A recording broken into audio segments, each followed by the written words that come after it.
Alors bonsoir à toutes et à tous. On va lire ce Shabbat, Bezrat Hashem, la parashat Lech Lecha. Il y a un cours très important que je tiens à faire dans le cycle de cours. Je m'excuse pour les redoublants, les redoublantes. Mais c'est pas très grave. Moi-même, je comprends de mieux en mieux ce que j'enseigne. C'est marqué au début de la parasha, Vayomer Hashem el Avram, et Hashem a dit à Avram, Lech Lecha miartsecha, va-t'en de ta terre, ou mimolattecha, de ton lieu de naissance, ou mibet avicha, de la maison de tes parents, et la aretz asher areka, vers la terre que je te montrerai.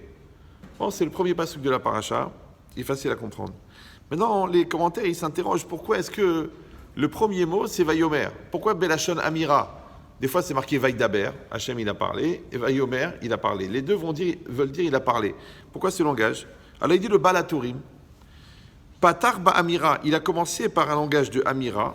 Belashon Shenivra Olam, parce que c'est le langage avec lequel le monde a été créé. Chez Ba'asara Ma'amarot Nivra Olam, parce que c'est avec 10 paroles que le monde a été créé. C'est-à-dire 10 fois, Hachem, il a dit Vayomer. Vayomer Elokim Yehi-Or, Vayomer Elokim Yehi-Rakia. C'est-à-dire 10 fois, Dieu, il a dit Vayomer. Il a dit de la même manière qu'on a utilisé le mot Vayomer, le verbe Vayomer, pour dire il dira, il a dit. De la manière ici, pour Avram Avinu, on a dit ce langage. Il dit Vekulo, et tout ce monde-là, l'onivra et l'abisrout Avram, il n'a été créé que pour le mérite d'Avram Avinu. Ça, c'est une chose qui est très compliquée. D'accord, la Terre aujourd'hui, elle contient 7 milliards de personnes. Donc il y a toujours eu des milliers, des millions de personnes sur la Terre. Mais la Torah vient nous dire que c'est par le mérite d'Abraham que le monde a été créé. Après, donc il y a un rapport entre Maaseh Bereshit, la création du monde, et Avraham Avinu.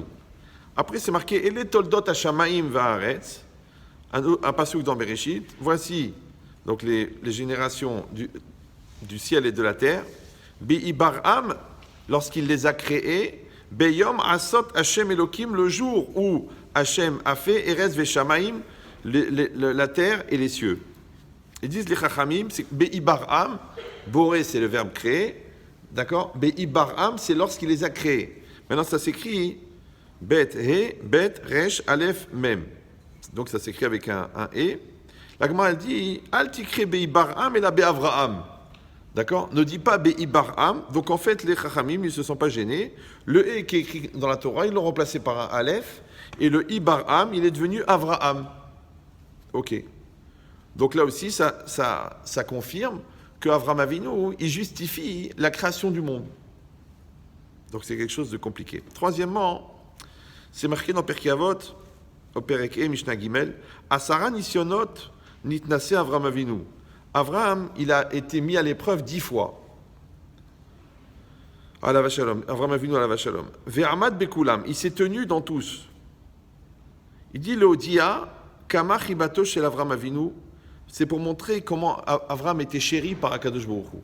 Donc Avram, il a subi 10 épreuves. D'un autre côté, on sait que le monde, il a été créé par 10 paroles.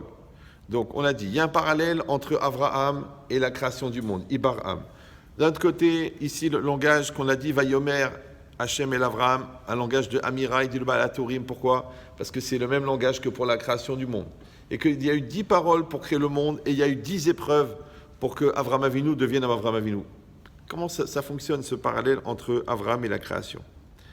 Encore un Midrash qui dit Amarlo Kadosh Baruch Hu, il a dit Hashem à Avraham, Nisayon Rishon ve Nisayon Acharon, Eni Menaselecha Ela Belashonze. La première épreuve et la dernière épreuve. La première épreuve qu'Hachem Avraham il a eue, c'est de quitter ses parents, quitter sa famille. La dernière épreuve, c'est quand il lui a dit, il va offrir ton fils. Ouais. Maintenant, il a employé le même langage.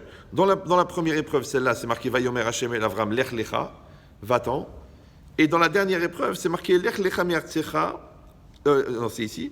Et là-bas, Lech Lecha el Eretz Moria, va vers la terre de Moria, ouais, pour faire le sacrifice de Yitzhak. Donc, pourquoi tous ces parallèles qui existent entre ces psukim?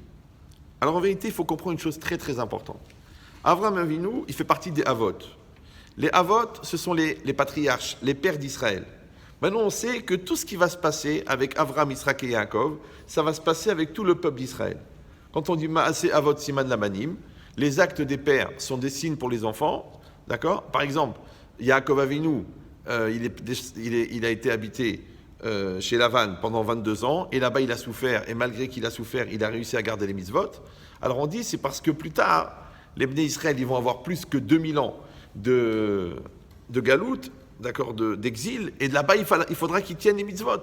C'est-à-dire qu'en fait, toutes les descendances qui vont arriver après, elles sont déjà incluses génétiquement à l'intérieur de Avraham, Yitzhak et Yaakov, et aussi de Yosef.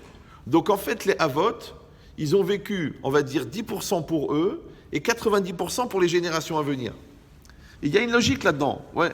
Si vous connaissez un petit peu la notion de l'ADN et de la semence, c'est qu'on porte nos générations en nous. Les générations à venir, on les porte en nous. Maintenant, donc tout ce qu'on investit chez nous, dans notre caractère, dans notre spiritualité, même dans notre mental, même dans notre physique, ouais, même dans notre psychique, automatiquement, ça s'inscrit dans la semence. Automatiquement, ça s'inscrit dans la descendance.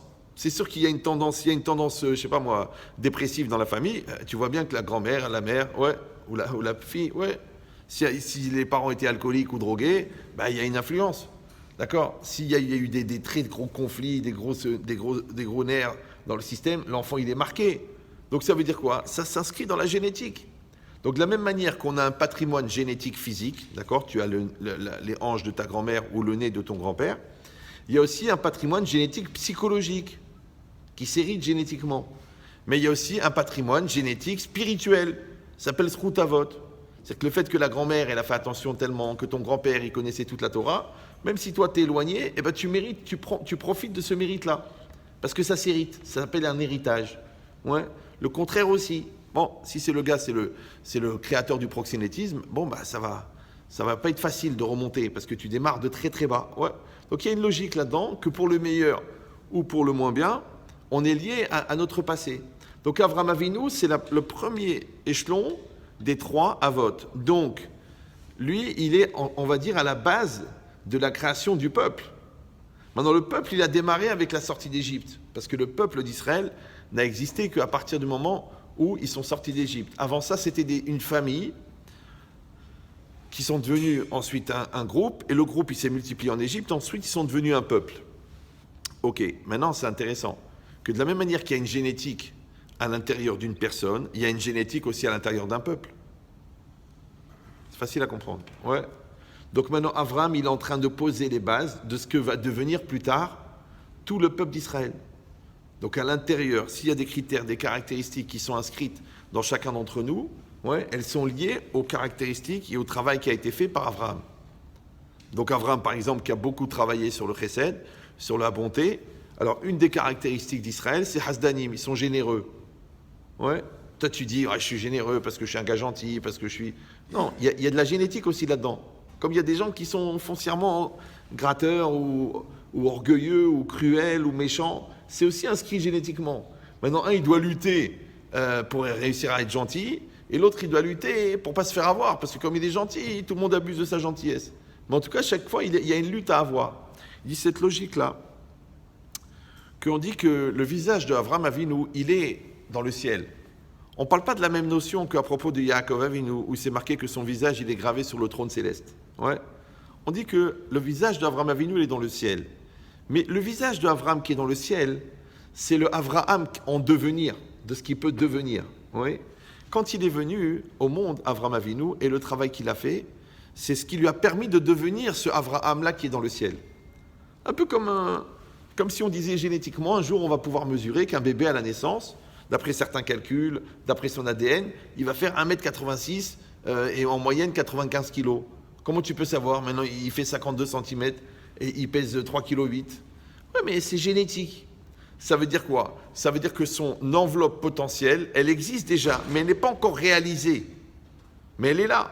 Maintenant, Hachem, pour des raisons pratiques et des raisons aussi de solidarité avec la mère, il a fait que l'enfant, il naisse à 52 cm. Parce qu'imagine, il va naître à 1m82 et 95 kg. Ce n'est pas des hormones, là, c'est des morbones. D'accord ? Donc l'idée, c'est simple. C'est qu'il y a une logique, que l'enfant, il naît avec son potentiel. Vous me suivez ou... Ouais. Les goïms, ils appellent ça la aura. Ça veut dire que tu viens avec une enveloppe, et quand tu grandis, tu remplis ton enveloppe. Maintenant, quand toi et ton enveloppe, vous êtes plein, de la même manière que toi, tu remplis ta peau, on dit tu es bien dans ta peau, quand tu es bien dans ta aura, tu es bien dans ton espace. Maintenant, les gens qui ont confiance en eux, qui sont forts, qui savent ce qu'ils veulent, ils remplissent leur espace. Quand ils rentrent quelque part, waouh, ils prennent leur espace. Mais quand quelqu'un ne remplit pas son espace, même quand il est dans le réel, on ne tient pas compte de lui, on ne le rappelle pas, on ne la regarde pas. Alors il dit quoi, je suis invisible? Tu n'es pas invisible, chérie, tu es juste inexistante. Ouais, d'accord. Mais c'est ça l'idée, que la personne, elle n'a pas rempli sa aura, elle n'est pas devenue elle-même, elle n'a pas existé, extérieur, être à l'extérieur. Ok. Maintenant, ici, quand c'est marqué que Avraham Avinu, il est passé par 10 épreuves, ouais, et d'un autre côté, le monde, il a été créé en 10 paroles. Maintenant, on dit dans la Mishnah, là-bas dans Sanhedrin, Adam, Olam Malé, un homme, c'est un monde entier, un monde en soi. Vous savez, moi, je côtoie pas mal de personnes, je ne suis pas complètement débile dans l'analyse des personnalités, mais j'ai fait un effort très, très grand de ne pas mettre les gens dans des cases. Vous me suivez ou non? Tu dis les grands, les gros, les intellos, les religieux, les pas religieux, les brels, les manuels, les gens qui travaillent la tête, les nerveux, les lourds. Les gens, qu'est-ce qu'ils font? Ils font des cases. Et après, quand la personne elle vient chez eux, ils la mettent dans une case. Mais c'est compliqué. Pourquoi? Parce que la Gemara elle dit qu'Eshem shepartsouf em shonot, kar dartem shonot. La manière que les visages sont différents, les esprits sont différents. Donc ça veut dire que s'il y a 7 milliards de personnes dans le monde et qu'il n'y a pas 2 vrais sosies, parce qu'ils ont au moins les empreintes digitales différentes, ouais. Donc ça veut dire qu'il y a 7 milliards d'esprits différents. Maintenant, nous, dans notre psychologie de supermarché, alors on veut créer des catégories, comme ça c'est plus facile. Ouais. Ah, mais lui, il est intello, ouais, mais elle est superficielle, et elle est avocate, et lui, il est médecin. Ça ne veut rien dire. On fait des cases, comme ça nous rassure. Ouais, l'autre, il est dentiste. Ok, il installe des salles à manger. Et alors? D'accord? Donc c'est quoi l'idée? C'est qu'une personne, en vérité, elle se rassure d'eux. Mais tu as moins de chances de connaître la personne en la faisant rentrer dans une catégorie qu'en laissant la personne venir à toi. Parce que tu le veuilles ou non, quand tu t'exprimes, quand tu parles, quand tu agis, et tes attitudes, elles disent qui tu es. Seulement, il faut juste avoir le scanner pour savoir reconnaître. Oui, moi j'ai pris une habitude, ne le prenez pas mal. Hein, ouais. C'est que j'écoute pas ce que les gens ils disent. J'essaye de savoir qui les gens ils sont. Mais à travers ce qu'ils disent. Maintenant, quelqu'un, il parle, il te dit qui il est. Après, il a le rythme de parole, il te dit qui il est. Après, il a la courbe dans la parole. Après, il y a le ton, qu'elle a une voix d'adulte, une voix d'enfant. Ouais. Après, il y a les tremblements dans la voix. Après, il y a les hésitations. Après, il y a le bégaiement. Après, il y a la sueur sur le visage. Après, il y a les sujets qui sont abordés. Après, il y a les sujets qui ne sont pas abordés. Qui disent aussi pourquoi ils ne les abordent pas. Vous me suivez ou non? Si tu sais analyser ça, c'est la personne qui parle. Ah, vous me dites oui, mais il y a des menteurs. Mais c'est encore plus facile parce qu'il faut juste faire l'inverse de ce qu'ils disent. Les menteurs, ils sont simples. Pourquoi? Parce qu'ils écoutent leur Yetzer Hara. Et le Yetzer Hara, on a tous le même. C'est pour ça que les Rechaïm sont prévisibles. Les Tzadikim, eux, ils luttent contre le Yetzer Hara, donc ils ne peuvent pas être comme tout le monde, puisque le Yetzer Hara, il est commun. Donc comme ils ne sont pas comme tout le monde, ils sont eux-mêmes. Comme ils sont eux-mêmes, ils sont différents. Comme ils sont différents, ils ne peuvent pas être prévisibles. Ça va? Bon. Il faudrait quand même que je revienne dans l'axe du cours. Je ne sais pas pourquoi vous m'emmenez là-bas. C'est marqué ici que la création du monde, elle a pris 10 paroles. Et la création d'Abraham, elle est passée par 10 épreuves. Donc ça veut dire que le process de création, en vérité, il est parallèle. Que pour créer un monde, il faut passer par 10 étapes. Et pour créer un homme, il faut passer par 10 étapes. Donc Avraham Avinu, à chaque fois, qu'est-ce qu'il a fait? Il a existé un peu plus. Et on a dit que exister, c'est la vie. Et la vie, c'est la tset minakoach et la poal. Donc ça, c'est une phrase que vous entendrez 22 millions de fois dans ce cours. D'accord? Donc il vaut mieux vous y habituer. Que kol hachaim c'est la tset minakoach et la poal. Toute la vie, c'est passer du potentiel au réel. Maintenant, quand la personne, elle passe du potentiel au réel, on dit en français, elle se réalise. Mais elle réalise quoi? Elle réalise la personne qu'elle est censée être. Vous me suivez ou non? C'est-à-dire que c'est comme une graine de rose. Déjà dans cette graine de rose, la rose, la tige, les feuilles, la forme, la taille des feuilles, d'accord, le temps de maturité de la rose, l'odeur, le parfum, et quand est-ce qu'elle va flétrir, c'est déjà inscrit dans la graine de la rose. Vous me suivez ou? Ouais. Donc, quelle différence entre une graine de rose et une personne? Son potentiel, elle le contient. En tout cas, au niveau des données. Sauf dans la spiritualité, qui n'est pas fixée, ouais, mais tout le reste, c'est déjà fixé. Et c'est pas très grave. Faut pas avoir peur de ça. Ouais. Parce que ce qui compte, c'est pas les outils qu'on t'a donnés. Ce qui compte, c'est qu'est-ce que tu vas faire avec. Maintenant, toi, avec un stylo, tu as écrit un poème, et toi, avec un crayon, tu as tué ta mère. Donc, tu vois que c'est pas le crayon qui a fait les choses. C'est juste des critères. D'accord? Donc, ici, c'est pareil. Quand on voit comment Avram Avinu, il va devenir. Alors, il devient qui? C'est ce qui est marqué là-bas. Il devient le Avram qui est dans le ciel. Maintenant, le Avram du ciel, il est fini. Le Avraham sur la terre, il est en devenir. Donc, les étapes qui font qu'on devient. Donc, c'est exactement pareil, une personne. Une personne, maintenant, tu la vois 80 ans. Tu dis, oui, mais elle est passée par là, elle est passée par là, elle est passée par là, elle est passée par là. Et c'est ça ce qui a fait qu'elle est devenue ce qu'elle est devenue. Ouais. Et moi, je pose une question idiote. Vous le prenez pas mal. Ouais. Vous lisez la paracha, vous tirez un enseignement. Donc, vous dites, eh ben, en lisant la paracha, j'ai lu un enseignement. Vous vivez une expérience. Grâce à cette expérience, vous tirez un enseignement, un niveau de maturité. Maintenant, grosse question. Est-ce que c'est parce qu'Hachem, il vous a envoyé des événements et vous, grâce à ça, vous avez tiré des enseignements? Ou en vérité, Hachem, il voulait que vous compreniez ces enseignements, il vous a envoyé les événements pour que vous en tiriez la leçon? Vous me suivez ou non? Maintenant, comment vous tirez la leçon d'un événement? Vous croyez que c'est de la culture? C'est intellectuel, genre j'ai compris? Non. Ce qui est important, c'est pas la connaissance. Ce qui est important, c'est le niveau de maturité que tu as atteint grâce à l'événement. Maintenant, si tu passes pas de maturité, mais tu augmentes la connaissance, ça fait encore pire. Parce que tu augmentes ta connaissance, mais tu n'évolues pas. Du coup, ta connaissance, au lieu de t'aider à grandir, elle te complexe. C'est une grave maladie. J'aurais dû, j'aurais pu, j'aurais su, j'aurais vu, j'aurais lu, j'aurais vu, tout au conditionnel. Non, c'est pas intéressant. Apprends, deviens, apprends, deviens, apprends, deviens. Comme à l'école. Allez les enfants, on va faire les équations. Il fait la leçon sur les équations, il fait les exemples d'équations, les exercices d'équations. Après, un terreau sur l'équation. Tu as fait un terreau sur l'équation, tu es devenu l'équation. Tu as intégré. Ouais. Ben, la fille, c'est pareil. Tu rencontres une fois un pauvre type, deux fois un pauvre type, trois fois un pauvre type. Donc après, tu as deux solutions. Soit tu deviens agent de sélection des PTT, donc les pauvres types traditionnalistes, d'accord? Soit tu deviens spécialiste chez Que Choisir pour sélectionner tous les brels de la vie, ouais. Soit tu dis j'ai compris maintenant, ouais, j'ai compris qu'en fait je les attire parce que ça me ressemble et que moi je dois changer. Vous me suivez ou non? Maintenant les gens non seulement qui ne changent pas, mais encore ils renforcent leur faiblesse qui génère l'attirance. Comprenez? C'est comme si on te dit, oh là là, il y a un tigre qui a été un mangeur d'hommes qui est dans la jungle, et toi, qu'est-ce que tu fais? Tu mets du sang sur toi. Après, tu dis, ouais, je suis entouré que de gens tordus.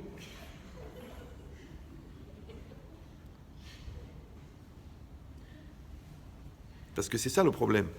C'est que d'un côté, la réalité, elle vient pour combler des manques, mais d'un autre côté, la réalité, elle se sert de tes manques pour t'agresser.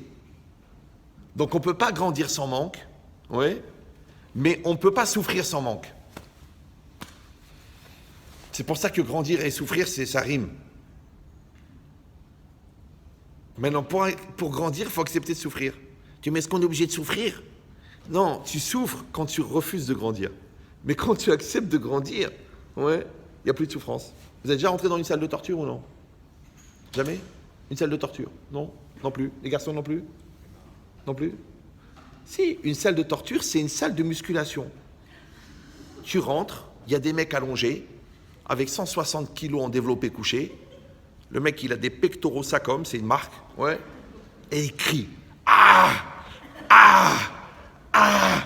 Pourquoi il crie? C'est pourquoi? Parce que ça fait mal. Vous savez comment les muscles développent? Parce que tu fais des micro-déchirures musculaires.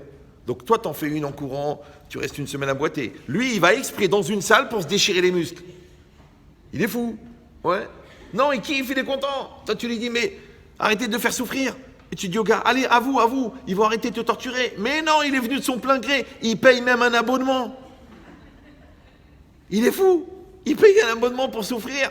Ça s'appelle une salle de torture ou une salle de musculation. Vous me suivez ou non? C'est pareil, tu rentres à la yeshiva. Tu passes 9 ou 10 heures par jour à réfléchir. Mais non, fais des études de droit, c'est beaucoup plus détente. D'accord? Le mec, il veut pas. Il veut devenir un chacham. Donc, il veut souffrir. Mais t'es un fou, toi. Il veut. Les enfants, c'est pareil. T'en fais 1, t'en fais 2, t'en fais 3, t'en fais 4. Au bout d'un moment, les gens, ils te disent, arrête, adopte un chien. Tu pourras même lui donner un prénom de garçon. C'est pas grave. Tout ça, c'est dans la tête. Puis lui, au moins, il t'écoute quand tu parles. Tu dis non, je veux des enfants. Mais les enfants, c'est une salle de torture.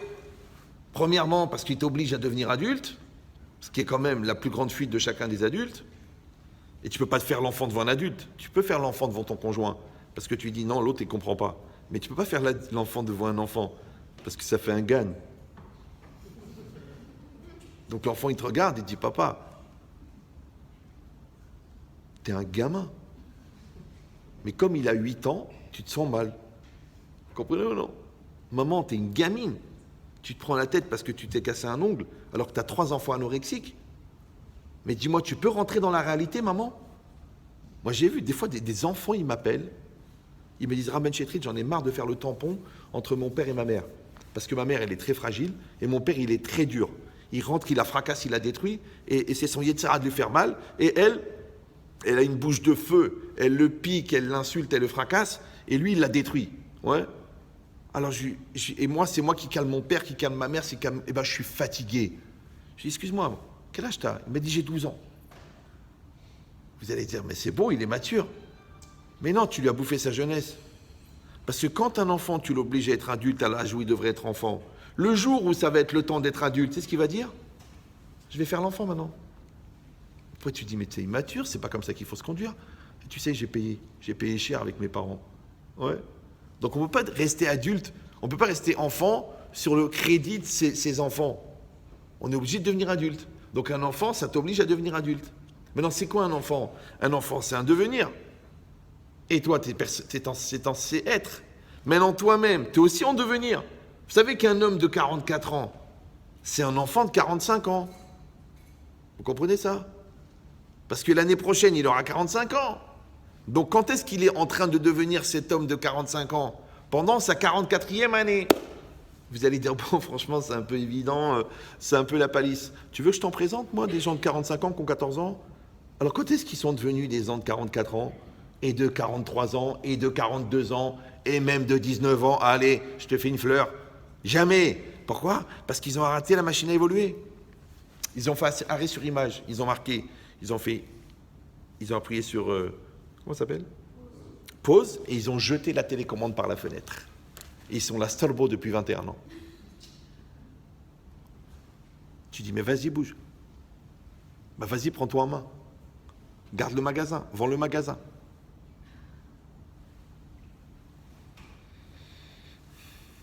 Moi, j'en vois toute la journée. Une fois, j'ai eu un couple, ils n'arrivaient pas à avoir un enfant depuis 8 ans. Je dis, mais qu'est-ce que vous avez fait? Ouais, on a fait les traitements, on a fait les hormones, on a vu des sexologues, on a vu des gynécologues, on a vu des tralouédologues. Alors moi, comme je suis quelqu'un d'idiot, j'ai posé une question idiote. J'ai dit, vous avez des relations? Il m'a dit non.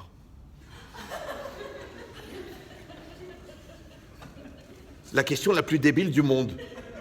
Mais vous avez... Ah non, non, je la supporte pas, elle est moche, elle est plate, l'autre qui me dit elle est poilue. Je dis, mais à quoi ça sert d'aller voir des gynécologues? Parce que je rappelle que l'Immaculée Conception, ça s'est passé qu'une fois. Et on a eu beaucoup de problèmes après. D'accord? Donc, qu'est-ce que tu espères? Maintenant, tu peux m'expliquer comment les gens, pendant des années, ils voient les médecins, ils allument des veilleuses, ils vont pèleriner des tzadikim et ils n'ont pas de relation? Mais c'est pareil. Ouais, le gars, il va des shidduchim. Mais au fond, il veut pas se marier. Il dit, je suis bien chez ma mère. Elle connaît mes goûts, j'ai ma chambre, j'arrive, les plats sont prêts. Elle me remet pas en cause, elle m'oblige pas à grandir, à exister. Je suis bien. Pourquoi je vais de me marier? Bon, pourquoi tu vas à toutes les soirées de célibataire? Attends, il y a la pression sociale. Il y a ma grand-mère qui me fait du chantage. Alors je vais pas voir tes enfants, je vais mourir. Alors j'y vais. Mais au fond, il veut pas se marier. Vous vous rendez compte de ça? Quel âge vous lui donnez mentalement à celui-là? Toute la vie, c'est pareil. Donc vous voyez que la vie, c'est quoi? C'est des événements. Les événements, la Torah, elle appelle ça des épreuves. Mais en vérité, une épreuve, c'est pas une épreuve dans le sens une épreuve. Non, L'épreuve de la vie, il faut l'écrire LES, preuve de la vie. Pas L', épreuve. Vous me suivez ou non? Parce que une épreuve, ça prouve que tu es en vie. C'est-à-dire qu'un bébé éprouvette, c'est pas quelqu'un qui a été conçu dans un tube. C'est quelqu'un qui a été conçu par les épreuves qu'il a subies. Maintenant, encore une fois, si tu es un bon élève et que tu aimes l'école, tu n'as pas la souffrance anxiogène de l'école. Mais si tu es un glandeur qui traîne les pieds pour pas sortir du lit, l'école, ça devient un camp de la mort. Donc les gens qui veulent évoluer, la vie, c'est un bonheur. Les gens qui ne veulent pas évoluer, la vie, c'est un malheur. Puisque c'est une série de tensions. Maintenant, c'est la même école. Vous comprenez ou non? C'est la même école. Mais il y en a qui traînent les pieds, il y en a qui sont contents d'y aller. Donc l'épreuve, vous avez compris maintenant, il faut enlever le caractère angoissant de l'épreuve. Quand tu vois des gens, vous savez, j'ai eu beaucoup d'épreuves. Une fois, un jeune comme ça, il est venu me voir. Il m'a dit, Rav, je crois plus en Dieu. Pourquoi? Il m'a dit, parce que quand j'avais 15 ans, j'ai eu un cancer. À cause de ça, j'ai fait un traitement très lourd. À cause de ça, ils m'ont détruit les 3/4 de ma capacité de reproduction. Et maintenant, je suis marié, j'ai beaucoup de mal à avoir des bébés à cause de ça. Donc, qu'est-ce qu'il m'a fait, le bon Dieu? Ok. Je lui ai dit, dis-moi, tu fais quoi dans la vie? Il me dit, je suis chef d'entreprise. Ah, combien t'as d'entreprise? 6. Ah, c'est pas mal. Où tu vas? Parce qu'on était dans un avion, on allait à Milan. Il m'a dit, je vais au forum là, pour représenter ma société. Mais tu fais quoi? Il me dit, je fais du vêtement, je fais de l'informatique. Ça va l'informatique? Il me dit, on a à peu près 80 000 pièces par jour vendues. Je lui ai dit, dis-moi, tu t'étonnes pas qu'un mec à 23 ans, il a cette société, il a un volume d'affaires comme ça? Il me dit, je sais pas. C'est parce que tu as un niveau de maturité incroyable. Parce que là, à 23 ans, ils sont encore sur la PlayStation de leur fils, de leur frère. Et toi, je dis, pourquoi? Tu sais pourquoi? Parce que l'autre à 15 ans, quand il allait jouer au foot, toi, tu devais réfléchir à un protocole de chimio si tu fais la moelle épinière ou si tu fais le changement de sang. Donc toi, tu vivais avec la vie et la mort. Donc la vie et la mort, elle t'a fait un accélérateur de maturité. Alors que l'autre, qui peut se payer le luxe de rester brel, parce qu'il y a d'autres personnes qui assument pour lui, donc il redoute, il repousse la date de maturité. D'accord? Donc tu dis, d'un côté, les épreuves, ça fait peur. La vérité, ça fait peur. D'un autre côté, ça fait grandir. Alors comment on va faire? C'est très simple. La solution, elle est très très simple. Si tu as un idéal, l'épreuve, elle est sans douleur. Si tu n'as pas d'idéal, l'épreuve, elle est douloureuse. Ça va? Comme le mariage, par exemple. Vous savez qu'il est interdit d'épouser sa sœur, sa mère et sa grand-mère. C'est interdit par la Torah. Ça va? Ils disent les commentaires, franchement, la Torah, elle avait besoin de préciser un truc pareil. T'as vu un mec, il est attiré par sa grand-mère, on parle des fous, quoi. Des animaux, des chiens. Et puis c'est l'interdit sexuel, en plus. Ouais. Alors le Rav Simcha dit seul, il dit pourquoi? Parce qu'un homme, il est toujours attiré vers ce qui lui ressemble le plus. Maintenant, il a deux moitiés. Il a une moitié du passé, c'est là d'où il vient. Il a une moitié de l'avenir, c'est la femme qu'il épouse. Maintenant, le confort, c'est d'aller chercher le passé, parce qu'il est déjà acquis. Alors que le futur, il faut le construire. Ça va? Donc les gens, ils préfèrent la facilité. C'est pour ça que c'est la loi de la gravité. Ouais. C'est pour ça qu'un avion, il faut beaucoup de kérosène pour le faire décoller, mais pour le faire s'écraser, il suffit de couper le contact. Donc pour grandir, c'est difficile. Miya'ale be'arachem, qui va monter sur la montagne de Dieu, ouais. Mais pour descendre, c'est facile. Être intelligent, ça prend des années d'efforts. Être bête, juste reste naturel, ça va venir. C'est d'une simplicité. Ouais. Donc quand vous comprenez ça, vous comprenez que les épreuves d'Avraham Avinu, en vérité, c'était l'école de son devenir. Et c'est grâce à ça qu'il est devenu ce qu'il était censé être. Ok. Maintenant, qu'est-ce qui vient Hachem? Il dit, Vayomer Hachem el Avram. Hachem, il dit à Avram, Lech lecha. Ouais. Bon, moi j'ai traduit tout à l'heure va-t'en. Mais pour dire va-t'en, on dit lech. À quoi ça sert lecha? Lech, ça veut dire va-t'en. Ouais. Pourquoi on dit lecha? Lech lecha. Alors bon, il y a deux lectures possibles. Et c'est ça qu'on va essayer de développer. Ou lech lecha, ça veut dire va pour toi, lecha. Aninoten lecha, je te donne à toi. Soit lecha, ça veut dire va Comme tu dis, Ani olech le Yerushalayim, je vais à Yerushalayim. Donc soit le lamed, ça veut dire à, avec un accent, ouais, soit ça veut dire vers. Donc soit je donne à, soit je vais vers. Maintenant, si on traduit lech lecha, va pour toi, c'est pas la même chose que si on dit va vers toi. Vous me suivez? Alors regardez Rashi, on va pas se casser la tête directement. Rashi il dit, pourquoi c'est marqué lecha, lech lecha? Il dit le anaatecha, pour ton profit. Donc là Rashi il a traduit pour toi. Lech lecha va pour toi. Il dit le tovatecha pour ton bien. Maintenant vous savez que Rashi, on dit une expression qu'il a écrit le commentaire avec son sang, d'accord? Donc il ne va pas dire un mot pour rien. Vous me suivez ou non? C'est pas de la poésie ou là du Mauriac ou là du Jules Verne, 80 pages pour te décrire la vision à travers la vitre du Nautilus. Vous l'avez lu ou non? C'est plus besoin d'acheter des produits laxatifs. Vous achetez 20 milieux sous les mers et vous allez voir les résultats. C'est extraordinaire. Il dit Rashi, les anaatecha pour ton profit ou les tovatecha pour ton bien. Vesham et esecha les goy gadol. Et là-bas, là où je t'envoie, je ferai de toi un grand peuple. Vekan i atazoche labanim. Ici, tu n'as pas d'enfant. Mais là-bas, tu vas devenir un grand peuple. Maintenant, vous savez tous qu'Avram était stérile. Sa femme aussi. Donc on peut dire quelque part que c'est un peu mal parti. Oui. Mais il lui dit, là-bas, tu auras un grand peuple. Mais ici, non. Ok. Après, il dit, Vérod, et en plus, chez Odia, Tiv'acha Baolam, je ferai connaître ta nature dans le monde. Est-ce que vous savez que Avraham Avinu, il a vécu il y a des milliers d'années, d'accord? Même si tu dis, bon, que la religion, elle a un super système de promotion, qu'elle est très très forte en com, et qu'elle fait un marketing de fou, mais tu te rends compte qu'il y a des milliards et des milliards et des milliards qui connaissent Abraham et Ibrahim. Vous me suivez ou non? Qu'est-ce qu'il a fait ce monsieur? Tu vas dire non, mais c'est normal avec les religions. Détends-toi. Réfléchis maintenant. Tu vas chez un mec de communication. Tu dis écoutez, je suis prêt à vous donner 100 000 euros, mais ce que je voudrais, c'est être connu dans 3500 ans. Le mec il dit non, je ne peux pas faire ça, monsieur. Allez, je vous donne 1 million d'euros, je vous donne 20 millions d'euros, mais je veux que la moitié de la terre, elle connaisse mon nom. Non, monsieur, on ne peut pas faire ça. On ne peut pas. Déjà un président. Deux présidents après, on ne se rappelle plus. Alors, comment lui, on va se rappeler?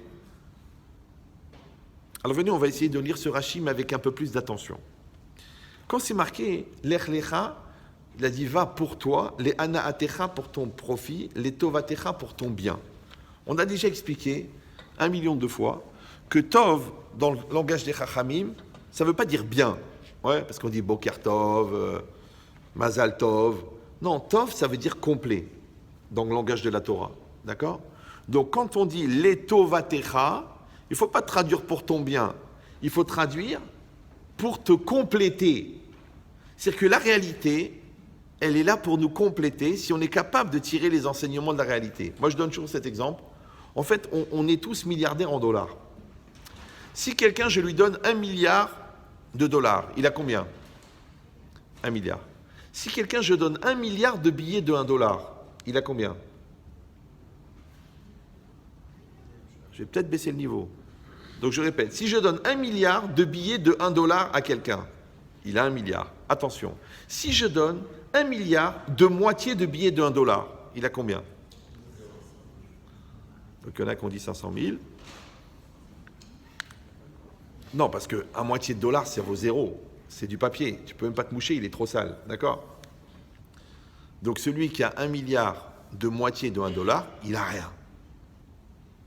Maintenant, Hachem, à la naissance, il te met 1 milliard de moitié de 1 dollar en toi.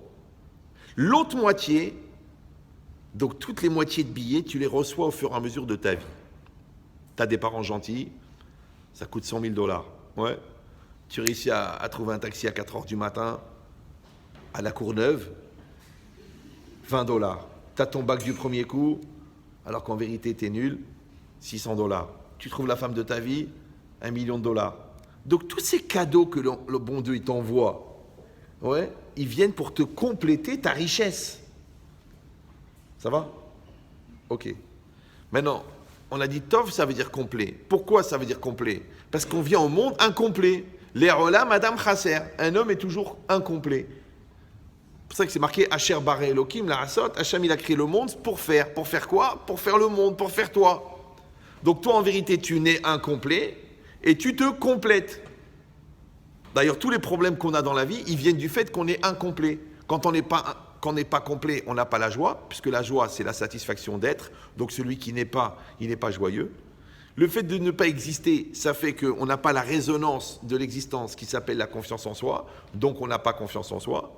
Le fait qu'on ne connaisse pas ses manques à l'intérieur de soi, alors on ne se connaît pas, donc on n'a pas la connaissance de soi, ce qui entraîne qu'on n'a pas non plus la maîtrise de soi, ce qui fait qu'on ne se donne pas les moyens d'exister parce qu'on ne sait pas qu'on a un potentiel, donc on n'a pas le respect de soi. Je ne sais pas si vous voyez tout ce qui manque quand on est manquant.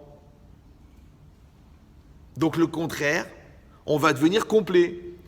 Maintenant, qu'est-ce qu'il a fait Hachem? Encore une fois, il a fait la facilité de paiement. Donc il ne t'a pas dit à 6 ans et demi de devenir un homme complet, mais à 24 ans, tu peux. Donc tu as 24 ans pour absorber assez de moitié de dollars grâce à tous les exercices que tu as faits pour devenir complet. Donc tu es incomplet sur l'honnêteté, on t'envoie la connaissance de l'honnêteté, c'est marqué l'otixol, ne vole pas. Après on t'envoie des épreuves de malhonnêteté, et grâce à ça, en les surmontant, tu deviens honnête. Donc tu as complété ton manque d'honnêteté. Vous me suivez ou... Ouais. Donc toi tu as peur, donc on t'envoie des occasions d'avoir peur, donc en luttant contre la peur, tu deviens courageux. Toi tu es flemmard, on t'envoie des occasions de faire du travail. En faisant le travail, tu luttes contre ton manque, la facilité, ce qu'on appelle l'attirance chronique du matelas. Le pouvoir de justifier dans l'immensité cosmique de l'univers un creux de matelas qui malheureusement disparaîtra quand tu sortiras du lit. Alors, manquera-t-il à quelqu'un? Ça, c'est les questions philosophiques du glandeur. Il y a un phénomène bizarre dans le sommeil. Le soir, vous êtes fatigué, vous êtes crevé. Je parle des gens qui travaillent, ouais, vraiment. Le soir, vous êtes fatigué. Vous vous mettez juste dos au matelas, il y a le matelas derrière. Vous lancez cette incantation spirituelle qui va vous permettre de rentrer dans votre karma du sommeil, qui s'appelle Aïma. Et vous vous écroulez comme une colonne de 20 000 mètres de conserve. Toute la colonne vertébrale, elle fait ratatatatatatatata. Donc tu sens, d'ailleurs on le dit en français, que tu es mort de fatigue. Ça va? Et le lendemain matin, Baruch Mehayem Metim. Tu es vivant, tu es en forme, tu as la pêche. C'est une bracha. Vous trouvez ça normal? Vous dites, bah attends, c'est normal, puisqu'il a dormi. C'est pour ça que le matin, il a la pêche. C'est vrai, vous croyez ça? Vous savez que les gens qui ont un sommeil agité, les gens qui ont de l'apnée du sommeil, les gens qui n'ont pas un sommeil réparateur, ils dorment 7 heures, 8 heures, 14 heures, et ils sont crevés au réveil. Donc en fait, c'est un miracle. Moi, j'ai parlé des médecins. Je dis, pourquoi le sommeil, c'est récupérateur? Non, au niveau chimique, au niveau biologique, c'est intéressant. Pourquoi t'es mort, tu sens que c'est la fin. T'as déménagé, t'as cassé des meubles, t'as soulevé, t'as taillé des pierres. Tu dors, mais t'as mal partout, t'as des crampes, t'as des trucs, tu t'endors avec 2 Doliprane, tu te mets je sais plus comment ça s'appelle, la crème pour la douleur et tout, tu sens que tu vas mourir ce soir. Et le lendemain, tu te lèves. Tu dis, mais c'est beau. Et tous les matins, tu crois que c'est normal. Encore une fois, les glandeurs, je peux rien dire, parce que déjà, ils sont fatigués déjà de... Une fois, j'ai dit à un gars, essaye de sourire à ta femme, il dit, j'ai pas la force.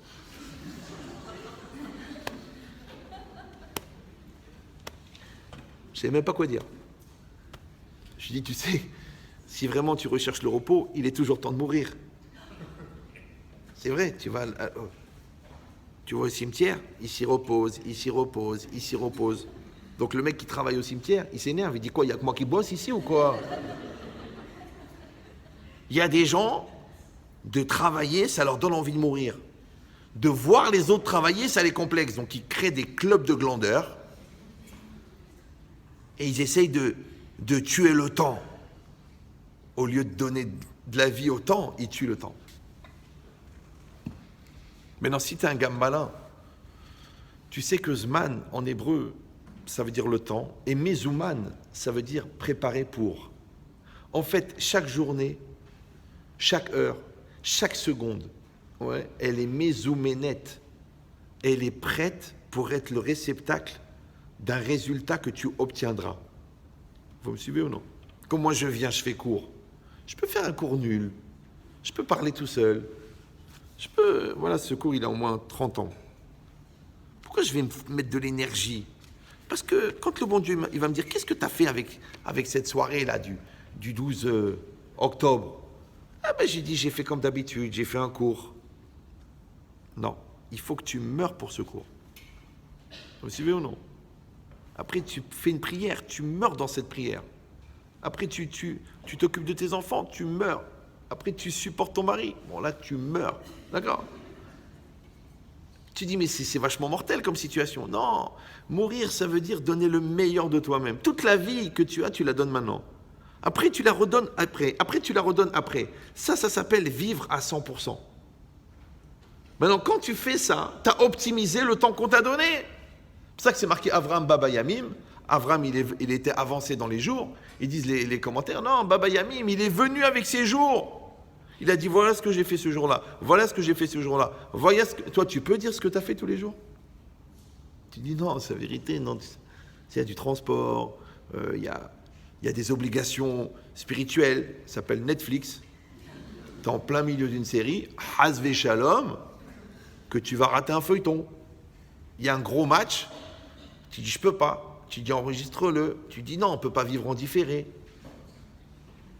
Vous suivez ou non? Maintenant, chacun, il va décider quelle est la valeur de sa vie en fonction de ce qu'il va en faire. Maintenant, quand tu fais rien, ça veut dire que tu penses que ta vie, elle vaut rien. Quand tu fais des méchancetés, tu prends exprès, tu cherches le téléphone, tu retrouves la personne, tu l'appelles pour lui faire du lachon hara sur sa belle-sœur. C'est-à-dire que tu as une dynamique pourrie de faire du mal. C'est-à-dire que ce temps-là, tu l'as pris pour ça. L'autre, il a organisé avec sa maîtresse, il a triché, il a menti à sa femme, il s'est envoyé un email comme quoi il était convoqué à Carpentras pour une réunion de travail, il a pris l'hôtel, il a payé en liquide, il a été il a fait tout ça pourquoi? Pour au moment où il rentre dans la chambre avec Catherine, la secrétaire, qui rencontre dans le couloir à 1h30 du matin son beau-père, qui est tombé en panne à 1 kilomètre d'un hôtel à 21 km de Montpellier. Tu dis, c'est pas possible. Il a cherché le truc le plus paumé du monde. Et le beau-père, il y avait une grève de train, il a loué une bagnole, il est tombé en panne. Où ça? À 600 mètres de l'hôtel Formule 1 qu'il avait pris avec l'Amsroba. Et l'autre, il est dans le couloir, et au moment d'ouvrir la porte, il voit son beau-père. Il se met. Papy, qu'est-ce que vous faites là? Mais toi, t'es censé être à Anvers, là, en formation. Qu'est-ce que tu fais ici, à côté de Montpellier? Est-ce que tu ne serais pas en train de faire une belle avéra? Hachem, il t'a donné du temps pour faire le Kiddush Hachem, et toi, tu t'en sers pour faire le Chilul Hachem. Abotai, les temps, ils ne reviennent pas. Vous savez ça? Tu peux perdre beaucoup d'argent, récupérer de l'argent. Ouais. Tu peux t'engueuler avec ton copain, t'arranger avec lui. Tu peux me divorcer et reconstruire avec ta femme. Mais les jours qui sont passés, tu ne peux pas les récupérer.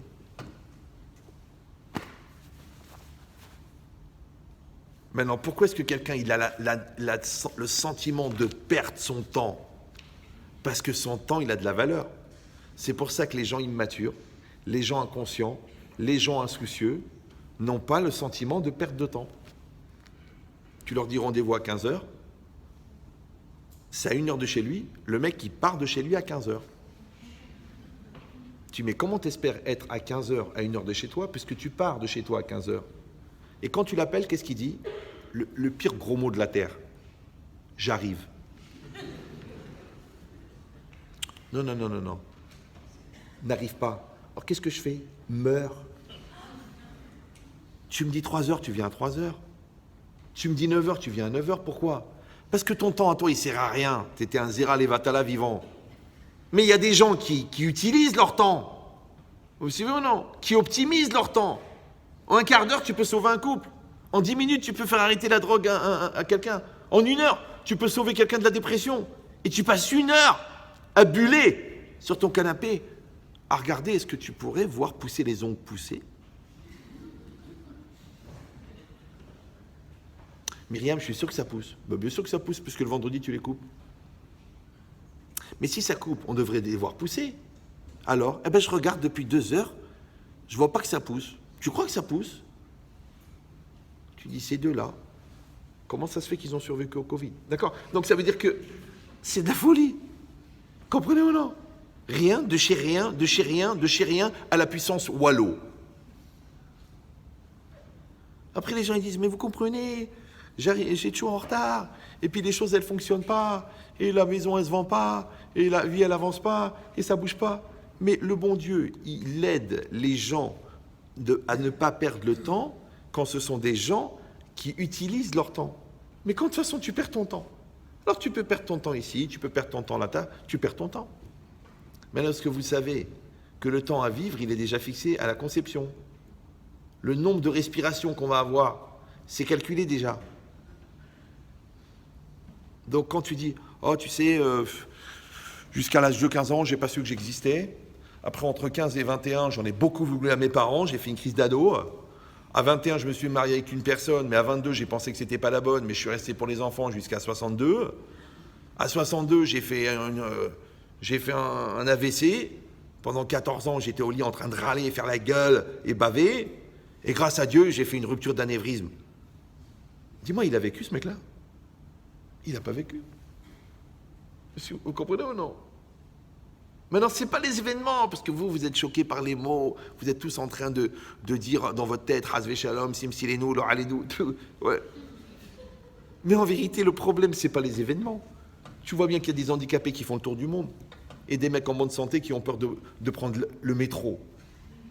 C'est qui l'handicapé? Vous suivez ou non? Des gars qui n'ont aucune culture, qui n'ont aucune étude, et qui se battent, et ils gagnent 1 milliard d'euros.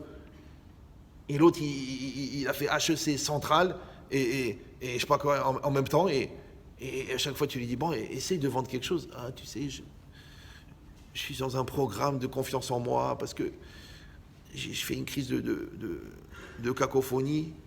Ah bon, c'est quoi la cacophonie? À chaque fois que je vois un client, j'ai envie de faire caco. Ça va?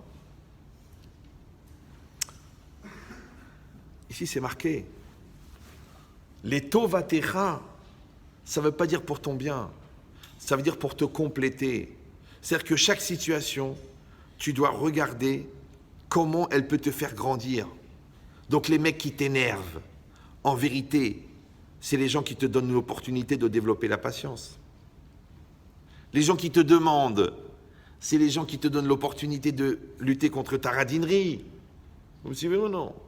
Les gens qui ne comprennent pas, c'est les gens qui te donnent l'occasion d'expliquer. Or, pour expliquer, il faut comprendre. Donc tu dis, j'en ai marre d'expliquer. Comme là, il m'a dit, Rav, j'en ai marre de répéter toujours la même chose. Je dis, bah ouais, mais si tu étais pédagogique, il comprendrait du premier coup. Il y a un papa, il a dit à son fils, écoute mon fils, tu vas à l'école. Quand le prof dit quelque chose, tu écoutes bien et tu comprends. Si tu comprends pas, tu lui dis qu'il répète. Si quand il a répété, tu n'as toujours pas compris, c'est que c'est lui qui n'a pas compris ce qu'il dit.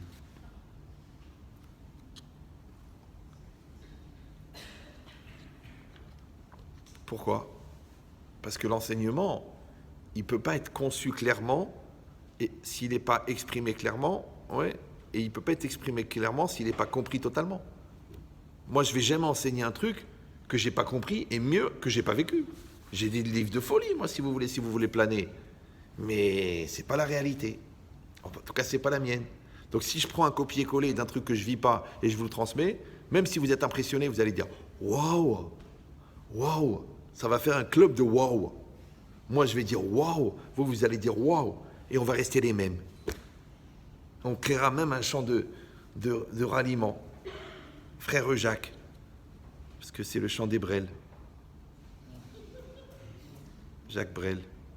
J'explique pour les gens qui pratiquent le cerf-volant de manière trop régulière. Ici, c'est marqué. Les tovatecha. Ça veut dire que le monde entier, il a été créé pour que tu te complètes.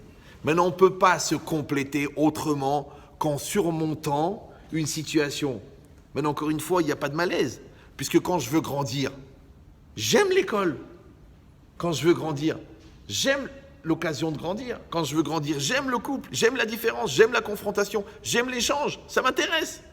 Mais quand je veux pas grandir, je veux rester dans ma caverne avec mon doudou, et que le monde entier me dit, allez, assume, allez, grandis, allez, augmente ton chiffre d'affaires, allez, va t'excuser auprès de ta femme, allez, va t'expliquer avec ton mari, allez, va te confronter avec ton père, va parler à ta mère.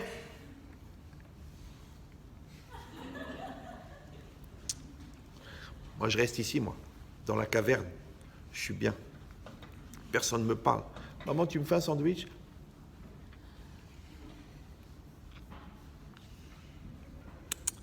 Je vous mime, des gens à qui je parle toute la journée au téléphone. Chaque fois, je fais exprès. Il me dit, j'ai 32 ans, non, non, non, non. Ah, excusez-moi, j'ai oublié. Vous avez 16 ans. Il dit, non, 32.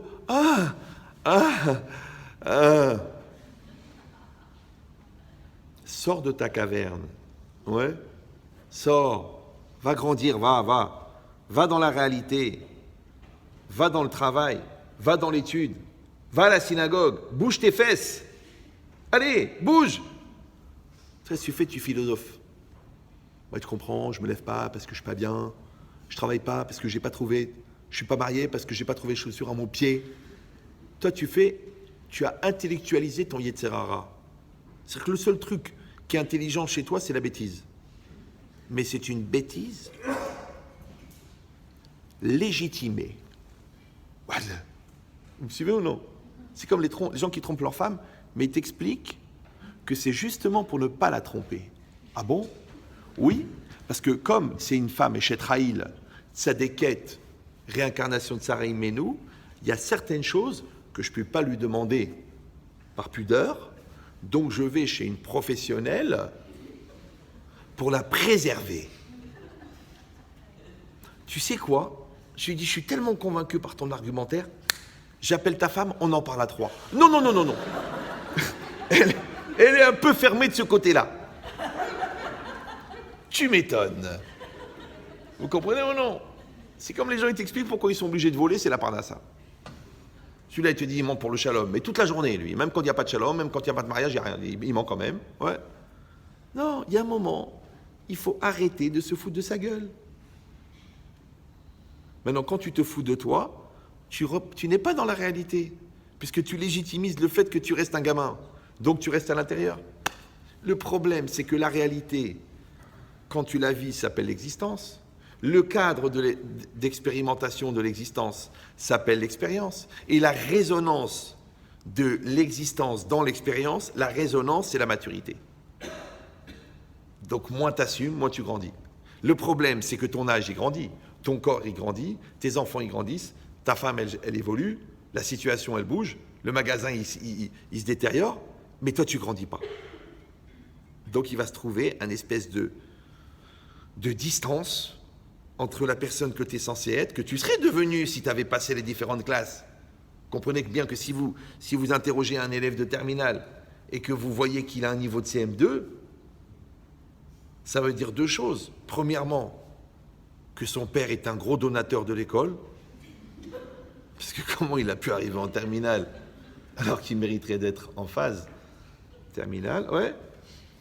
Deuxièmement, c'est que il faut rien depuis le CM2.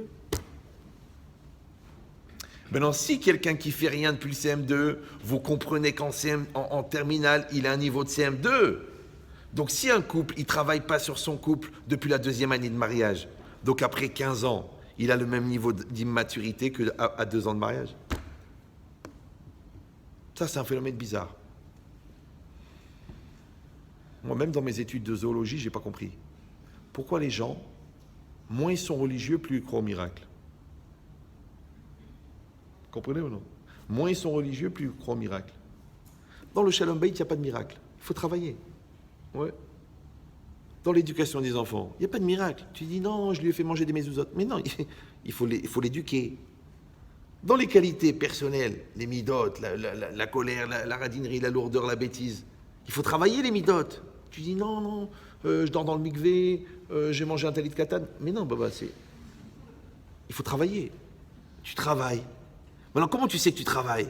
Parce que ça fait mal, comme la musculation. Comment tu sais que le muscle il travaille? Parce que ça fait mal. Comment tu sais que la tête elle travaille? Parce que ça fait mal. Mais tu dis, moi, j'ai jamais mal. Je suis bien. Un chou-fleur. Mais bien. Un bienheureux. Mais ça, c'est Olam Haba, ça. Olam Haba, tu reçois le fruit de tous les efforts que tu as fournis dans ce monde. Mais toi, tu veux Olam Haba, Olam Hazé. Donc vous avez compris que cette dynamique-là, de l'etovatecha, c'est-à-dire comment tu vas devenir la personne que tu es censé être, c'est ce qui est marqué ici dans Rashi. Il dit Vesham et Secha les Goygadol, là-bas je ferai de toi un grand peuple. Et tu auras des enfants. Ve'od, chez Odia Tiv'acha ba'olam, je ferai connaître ta nature. Ouais, c'est-à-dire quoi? Pourquoi il a dit Rashi, je ferai connaître ta nature. Il aurait dû dire, je ferai connaître ton nom. Ve'odia Shimcha ba'olam, je ferai connaître ton nom dans le monde. Non, ta nature. Vous savez ce que ça veut dire, ça? Ça veut dire que ce qu'on transmet, c'est ce qu'on est. C'est pas ce qu'on a. Tu as une réputation, ouais. Mais pourquoi tes enfants, ils vont avoir tes qualités? Encore tout à l'heure, quelqu'un m'a téléphoné d'Israël. Ah, je voulais vous dire, j'étais en contact avec votre fils, qui est agent immobilier. Au Hachem, il s'est occupé de nous, extraordinaire et tout. Il a des qualités incroyables. Vous pouvez être fiers. Je dis, écoute, c'est toutes les qualités de sa mère, je peux rien dire, d'accord? Mais l'idée, c'est quoi? C'est que Baruch Hashem, que tu t'esquintes 21, 22 ans, et tu vois les enfants, Baruch Hashem, ils sont éduqués. Ou tu vas dire, non, moi je suis un homme d'affaires, j'ai pas le temps, moi j'étudie la Torah, j'ai pas le temps, moi je m'occupe du monde entier, j'ai pas le temps. Et après les gosses, c'est des pauvres types. À quoi ça sert? Quand tu as 45 ans, 50 ans, et qu'un gosse il t'appelle, il dit, je me suis engueulé avec ma femme, papa, je rentre à la maison.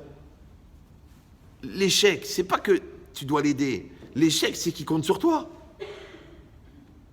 Quelle est la 8e bracha des Sheva brachot? Vous savez, il y a 7 brachot dans le mariage. C'est quoi la 8e?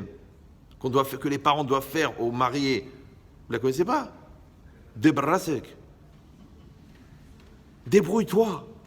Ça y est, je t'ai fait la maternelle, je t'ai fait la primaire, je t'ai fait la secondaire, je t'ai fait le séminaire, je t'ai fait la fac, je t'ai fait la yeshiva, je t'ai fait le mariage.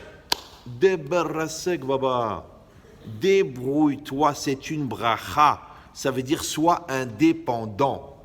Il y a des gens, non, c'est mon fils, il est dans mon cœur, je ne peux pas, je lui paye ses dettes, je lui paye son loyer, je lui paye le magasin, je lui paye son divorce. Après, tu t'étonnes que le gosse, il est capricieux, bête, idiot, immature. Pourquoi? Parce qu'encore une fois, la maturité, c'est le da'at. Le da'at, il est le résultat de l'expérience. Donc, en toi, tu l'empêches d'avoir des expériences, de peur qu'il se fasse mal. Mais du coup, il a pas d'expérience. Maintenant, l'enfant qui n'a pas d'expérience, il n'a pas le da'at. Qu'est-ce qu'on dit da'at? Mishen bo da'at asur les rahem alav. Celui qui n'a pas de da'at, qui n'a pas de conscience, il est interdit d'avoir pitié. Parce que ta pitié, elle lui remplace son da'at. Lui, il se dit, pourquoi je vais avoir du da'at? Pourquoi je vais avoir de la maturité? De toute façon, mon père, il paye. De toute façon, ma mère, elle m'aimera quand même. De toute façon, mes amis, ils m'accepteront comme je suis. On ne veut pas. Moi, c'est comme des gens qui me disent, je veux que ma femme, elle m'aime comme je suis. Mais non, elle a pris un produit évolutif. Sinon, elle aurait acheté un vase. Donc, tu évolues. Toi aussi, tu es une femme, tu dois évoluer. Tu évolues. C'est ça le secret de l'amour dans le couple. Parce que c'est quoi la routine? C'est que tu en as marre de manger la même pizza pendant 25 ans. Mais si ce n'est pas une pizza, c'est une personne. Contrairement à la pizza, la personne évolue. Donc, comment tu vas t'ennuyer avec quelqu'un qui change? Voilà. Tu dis les petits cachets bleus. Voilà. Voilà le secret. Le secret, c'est quoi? La hitrachut, le renouveau, le renouvellement. Maintenant, tu vois des gens de 80 ans qui ont une pêche, qui ont truc, qui vont à la salle de sport, qui finissent leur dapim de Gemara et qui tous les jours, ils ont des nouveaux projets. Allez, viens, on va créer une colonie de vacances. Viens, on va développer une aile pour la synagogue. Et tu as des gens de 22 ans qui sont blasés. Parce que comme ils ont fait 150 000 à la PlayStation, qu'ils ont tout fumé, donc ils ont rien à vivre. C'est bizarre, non? Qui c'est lequel des deux qui est vieux? Vous savez comment on mesure la vieillesse? L'arthrose, les cheveux blancs? Non. l'élasticité neuronale. Est-ce qu'à l'intérieur, ça continue à bouger ou ça s'arrête? Il y en a à 20 ans que ça s'arrête.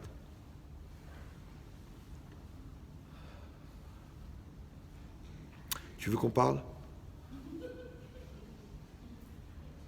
T'as une question? Tu veux qu'on réfléchisse ensemble? Il est vieux, mais très jeune. Il était même vieux avant d'être jeune. C'est marqué ici. Hachem, il a dit à Avraham Avinu, Lech lecha, va pour toi. C'est-à-dire que quelqu'un doit avoir de l'ambition, quelqu'un doit avoir une recherche, quelqu'un doit vouloir éclater. Ouais. Tu veux éclater, tu veux devenir un grand Rosh Yeshiva et connaître le Talmud tout entier, vas-y. Tu veux être major promotion centrale, vas-y. Mais va quelque part. Toi, tu dis non, moi j'ai ma barre de shit, je suis le plus heureux du monde. J'ai mon Coca Light, j'ai réussi à me payer un billet jusqu'à Ibiza, je suis au Olamab. Pourquoi il n'y a pas d'ambition? Combien de parents ils m'appellent? Ouais, il reste toute la journée dans sa chambre, il n'a pas de motivation, il ne sait pas quoi faire, il n'a pas confiance. Pourquoi les mamans, à un moment, ils enlèvent la prise des gens? Un mec qui est en phase terminale, tu dis le pauvre, qu'est-ce que tu vas lui faire? Et encore ceux-là les pires, ouais. Ceux-là, tu vas les voir, soi-disant, pour les... Moi, combien de fois j'ai eu ça? On m'amène chez des grands malades, des gens qui vont mourir dans la semaine. Tu vas, genre, soi-disant, tu réfléchis, de quoi je vais lui parler. Et c'est lui qui donne la pêche. Moi, une femme à Montréal, je me rappelle, elle m'a choqué jusqu'à aujourd'hui. Elle m'a dit, grâce à Dieu, moi j'ai eu des beaux enfants, j'ai eu un mari gentil, maintenant 29 ans, cancer généralisé, une banane séchée. Fini, 24 kilos. Ouais. Elle m'a dit, de toute façon, Hachem, il va s'occuper de mon mari, il enverra une femme bien, comme ça. C'est-à-dire que c'est elle qui donne la pêche. Au lieu que toi, soi-disant, tu viens plein de vie. Ouais. Alors je vous dis pourquoi c'est très simple. Parce que quand on est bien vivant, on se perd dans la superficialité. Mais quand on est à la limite de la mort, il reste que l'essentiel. Donc il faudrait réussir, ouais, à donner de l'essentialité à chaque minute de la vie, malgré, je dis bien malgré, qu'on est en bonne santé. Alors que les gens, ils font l'inverse. Quand ils sont en bonne santé, ils font des bêtises. Ah, ils vont là-bas, des bêtises, ils se gaspillent là-bas, ils se pourrissent là-bas, ils se détruisent là-bas, ils font des bêtises là-bas. Comme des gens, ils disent, mais je me bats pour récupérer ma femme. Je dis, mais tu l'as trompée. Elle t'aimait, oui, mais elle m'adorait, tout ça, mais je sais pas ce qui m'a pris, j'étais comme un fou et tout ça. Ah, j'ai compris. C'est-à-dire, quand tout va bien à la maison, tu dis, je vais aller délirer. Mais quand elle te dit, c'est fini, tu fais tout pour la reconquérir. Je fais, dis-moi, Yabrel, tu pouvais pas essayer de la reconquérir quand elle était bien avec toi? Comprenez cette logique-là ou non? C'est qu'en fait, les efforts, il faut les faire quand ça va bien. Parce qu'en général, quand tu les fais quand ça va mal, c'est parce qu'il est trop tard. Donc les gens malins, ils entretiennent leur couple comme ça va. Les gens malins, ils éduquent leurs enfants quand ils sont devant eux. Pas que maintenant qu'ils sont partis, ils se mettent à lire les livres de Françoise Dolto. Attends, son fils c'est Carlos, qu'est-ce que t'espères toi? Ouais, vous avez compris l'idée ou non? C'est-à-dire qu'il faut être un peu racham.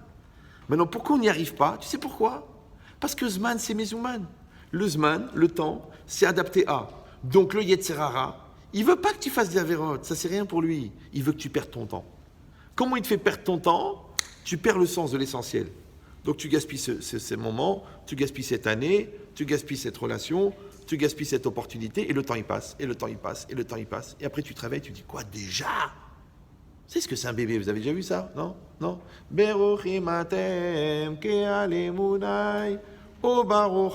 te retournes, bar mitzvah, bar mitzvah, bar mitzvah. Tu te retournes, tu vas au travail, tu payes le pavillon. Papa, tu sais, j'ai rencontré quelqu'un. Hey, wow. Tu viens de faire la bar mitzvah. Mais non, papa, j'ai 21 ans. Ça passe. Et plus tu vieillis, plus ça passe vite. C'est bizarre, non? Comment ça se fait? Donc la logique, elle est facile. Que Avram Avinu, Hachem, il lui a dit Lech lecha. Ça veut dire va pour toi. Donne-toi les moyens à toi de devenir toi à travers toutes les épreuves et toute la réalité et toutes les circonstances que je vais te donner. Mais on a dit que Lech lecha, ça veut dire aussi va vers toi. Va vers toi, ça veut dire que toi, tu dois être dans cette logique d'auto-analyse, de connaissance de toi-même, qu'on appelle le moussard, parce qu'aujourd'hui, les gens, il faut qu'il fasse une dépression pour faire une analyse. Ouais, il faut qu'il fasse une crise existentielle pour aller, il faut qu'il fasse un cancer pour apprendre à se connaître. Mais non, fais du moussard. C'est quoi le moussard? Le moussard, c'est de la morale juive. Le moussard, c'est pas une moussard rasée, d'accord? Donc tous les jours, tu te réfléchis, tu évolues, tu grandis, tu t'améliores. Tu mets une caméra au-dessus de ta tête. Par exemple, moi, je vous parle. En même temps que je vous parle, je regarde la montre, je regarde la feuille, que je suis très en retard dans le cours, je regarde votre tête, je regarde ceux qui dorment, je regarde tout le monde.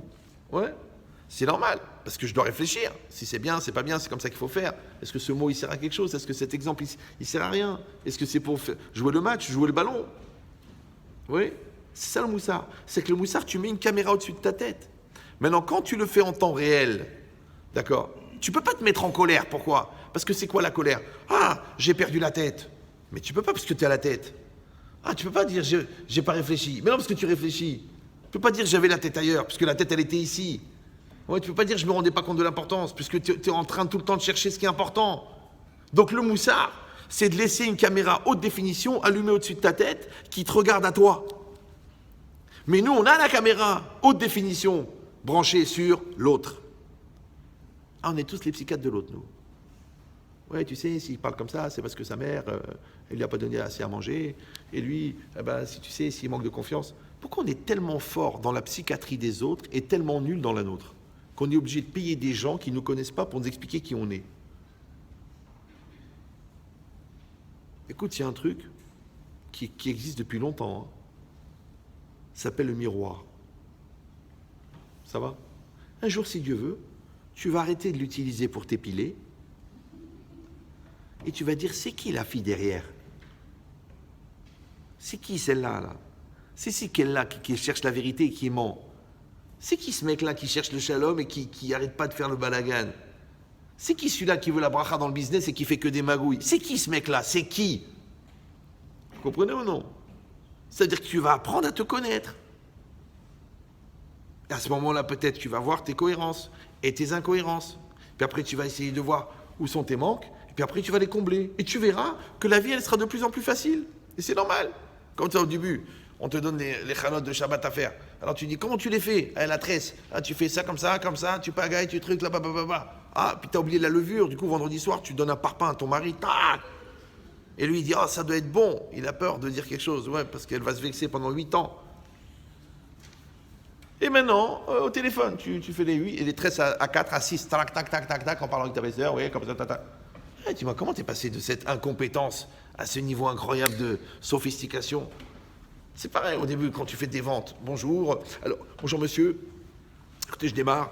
Bon, alors je vous fais le briefing. Hein. Alors, le produit. Bon, alors, oh, c'est pas évident. Vous voulez un café? Bon, alors, on visite d'abord. Et maintenant, tu fais 3 clients en même temps, tu parles au téléphone, tu envoies un texto, tu dis voilà monsieur, voilà ça se passe ici, voilà le volume de vie, vous développez ici, ça peut vous intéresser. Tiens madame, je vois que vous êtes maquillée comme ça, regardez la couleur, ça pourrait être adapté. Oh, tu dis vous avez une fluidité, c'est venu avec le temps. Ça s'appelle l'expérience. Ça va? C'est normal. Dans tout c'est pareil. Dans tout c'est pareil. Maintenant toi tu dois avoir une fluidité dans ta religion. Ça s'appelle un tzaddik. Tu dois avoir une fluidité dans la maîtrise de tes nerfs. Ça s'appelle un patient. Ça prend le travail. Parce que même le bois, vous avez déjà vu des trucs en bois ronds comme ça. Qu'est-ce que vous pensez, vous, qu'ils ont taillé un arbre en rond? Non, ils ont taillé la planche. Après, ils chauffent le bois et ils le plient. Ils le chauffent, ils le plient. Ils le chauffent, ils le plient. Il arrive comme ça. Et solide, hein? Comment ils faisaient les bateaux avant? T'as vu la forme du bateau? Elle est carrée? Non. Les planches, ils les font. Donc tu vois, quand tu chauffes, ouais, le travail sur soi, par amour, tu formes. Et ça avance. Donc si c'est ça, maintenant qu'est-ce qu'on voit, nous? Que chaque fois qu'on fait un travail, on se met en situation, on change. Hachem, il nous envoie des épreuves. Vous savez, toujours je dis ça, Hachem, c'est le proviseur. Le programme, c'est la Torah. C'est l'exercice, c'est les épreuves de la vie qui permettent d'intégrer le programme. Les camarades de classe, c'est les gens qui te côtoient. Et le professeur de travaux pratiques qui va te donner des exercices, c'est l'Yetzer Hara. C'est lui qui... Toi, tu dors la nuit et lui, il prépare le programme de la journée. Tu te lèves, tu fais ça, tu rates Netilat Yadayim, tu te balades sans snioul dans toute la maison. Après, tu sors vite fait sans faire les brachot. Après, je mettrai les tefilines tout à l'heure dans l'après-midi, tu les mets pas. Tu vas à la prière, tu penses à autre chose, tu rates la Hamida, tu fais le Krat Shema complètement nul, tu comprends rien à ce que tu racontes. Il te prépare de la liste des avérotes de la journée. Il a déjà programmé la fille à moitié nue qui va sortir de la station de métro au moment où tu vas rentrer, pour te faire tomber dans la véra de Istaklout Banashim. Il a déjà tout calculé. C'est ton programme de la journée. Maintenant, toi, si tu es armé, blindé, le commando de la Torah, ouais, tac, tac, tac, tac, tac, tac, tac, tac, tac, tac, tac, tac, tac, tu te couches le soir, mais tout cas, chez Nata Oved, il est d'où le sommeil du travailleur. Tu n'as fait aucune avéra de la journée. Demain, tu convoques les gens pour faire des brachot. Vous me suivez? Pour ça que tu dors bien. Parce que tu sais que tu as fait ce que tu avais à faire. Quand tu penses que tu n'as pas fait ce que tu avais à faire, tu dors mal. Comme tu dors mal, le lendemain, tu es fatigué. Donc tu fais encore moins ce que tu as à faire. Donc le soir, tu dors encore moins mal. Encore plus mal. Parce que tu sais encore plus que tu n'as pas fait ce que tu avais à faire. Donc la logique, c'est simple. Vis entièrement, sois à 100% dans tes actes, et sois fier de ce que tu as fait, et dors. Et tu dors bien. Tu dors bien. Donc vous avez compris maintenant qu'il y a toujours des épreuves, il y a toujours des situations, il y a toujours des circonstances qui vont t'obliger à faire un effort, et l'effort, il donne un résultat, et le résultat, il donne la maturité. Ça, c'est la démarche normale. Tout ça, vous avez compris ou non? Voilà. Maintenant, on a un problème, c'est que c'est marqué le contraire. Parce que c'est marqué dans la Gemara dans le Shabbat d'Af Pechet, quand Hachem, il a voulu donner la Torah au Béné Israël, qu'est-ce qu'il a dit? Et vous savez que les Béné Israël ont dit Naase Venishma. Nous ferons et nous comprendrons. Ouais. Qu'est-ce qu'il dit à Kadosh Baruch Hu? Mi gila le banai razé chez Malacha Sharet Mishtam Shimbo. Qui c'est qui a dévoilé à mes enfants ce secret que les anges de service utilisent? De quoi Naase Venishma? Nous ferons et nous comprendrons. D'accord? Il faut bien comprendre une chose très importante. En fait, les Bnei Israël, quand ils sont arrivés au mont Sinaï, ils n'avaient pas le niveau de recevoir la Torah. Puisque même quand les corps des Égyptiens, ils ont été rejetés sur la plage, et que les Bnei Israël étaient en train de se réjouir que leurs ennemis, les gardiens des camps de la mort, ils étaient là devant eux morts, les anges, ils ont dit, mais comment c'est possible? Alléluia Ovdei Avodazara, ve Alléluia Ovdei Avodazara. Ceux-là, les Égyptiens, ils étaient idolâtres. Mais les Bnei Israël aussi, ils étaient idolâtres. C'est-à-dire ils avaient un niveau très très bas en Égypte. Ouais. Donc quand ils sont sortis d'Égypte, et qu'Akadosh Baruch Hu devait leur donner la Torah, ils n'étaient pas au niveau, ils ne s'étaient pas adaptés. Maintenant, s'ils ne sont pas adaptés, ils ne peuvent pas recevoir la Torah. Alors comment il va leur donner? T'as essayé de serrer la main à un manchot, toi? Tu veux pas, il n'a pas de main. T'as essayé d'expliquer quelque chose d'essentiel à quelqu'un de superficiel? Tu peux pas, il n'a pas de réceptacle intellectuel. Tu peux sensibiliser quelqu'un qui est dur comme le roc et qui est méchant et cruel. Tu peux pas, parce qu'il n'est pas sensible. Donc comment les Bnei Israël, ils ont pu recevoir la Torah? Pourquoi? Parce que la Torah, elle est faite de Kedusha, de sainteté. Donc elle ne peut être reçue que par quelqu'un qui est saint. Mais les Bnei Israël, ils n'étaient pas saints. Pourquoi? Parce que la sainteté, elle vient comment? Par les mitzvot. Asher kideshanu b'mitzvotav, qui nous a sanctifiés par ces mitzvot. Mais comme les Bnei Israël n'ont pas encore reçu les mitzvot, donc ils ne peuvent pas avoir la sainteté des mitzvot. S'ils ne peuvent pas avoir la sainteté des mitzvot, ils ne peuvent pas recevoir la Torah, puisque la Torah, elle a besoin d'un réceptacle qui s'appelle la sainteté des mitzvot. Donc ça tourne en rond. Vous suivez ou non? Si Hachem leur donne la Torah, ils ne peuvent pas la recevoir. Si ils ont fait les mitzvot, ils reçoivent la Torah. Mais ils ne peuvent pas recevoir la Torah parce qu'ils n'ont pas la sainteté des mitzvot. Comment on va faire? Il dit ce secret-là, les Bnei Israël, ils ont dit Naase Venishma. Nous ferons et nous comprendrons. Ouais. Il dit le Rabbeinu Yona, un chidouche incroyable. Incroyable. Il dit,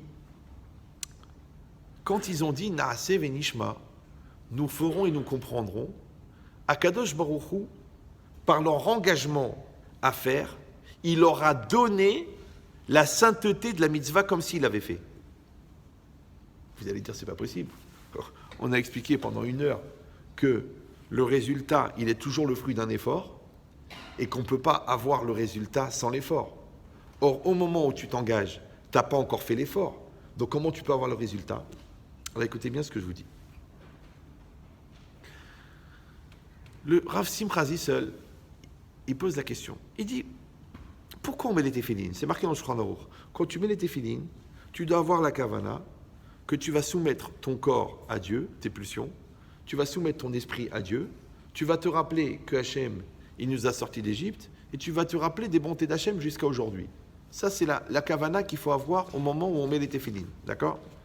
Il dit le Rav Simcha Zissel, eh bien, puisque c'est ça, pourquoi j'ai besoin de les mettre, les téphilines? Je vais les prendre dans mes mains, dans la pochette. Ouais. Qu'est-ce qu'on me demande? Une prise de conscience. Je vais le faire. Je vais faire. Je vais dire, je vais soumettre mon cœur et mon esprit, et mon corps et mon esprit à Akadosh Baruch Hu, et je vais prendre sur moi de me rappeler qu'il nous a sortis d'Égypte, de tous les miracles qu'il a fait pour nous sortir d'Égypte, et que jusqu'à aujourd'hui, il nous fait des miracles pour nous préserver. Pourquoi j'ai besoin de les mettre?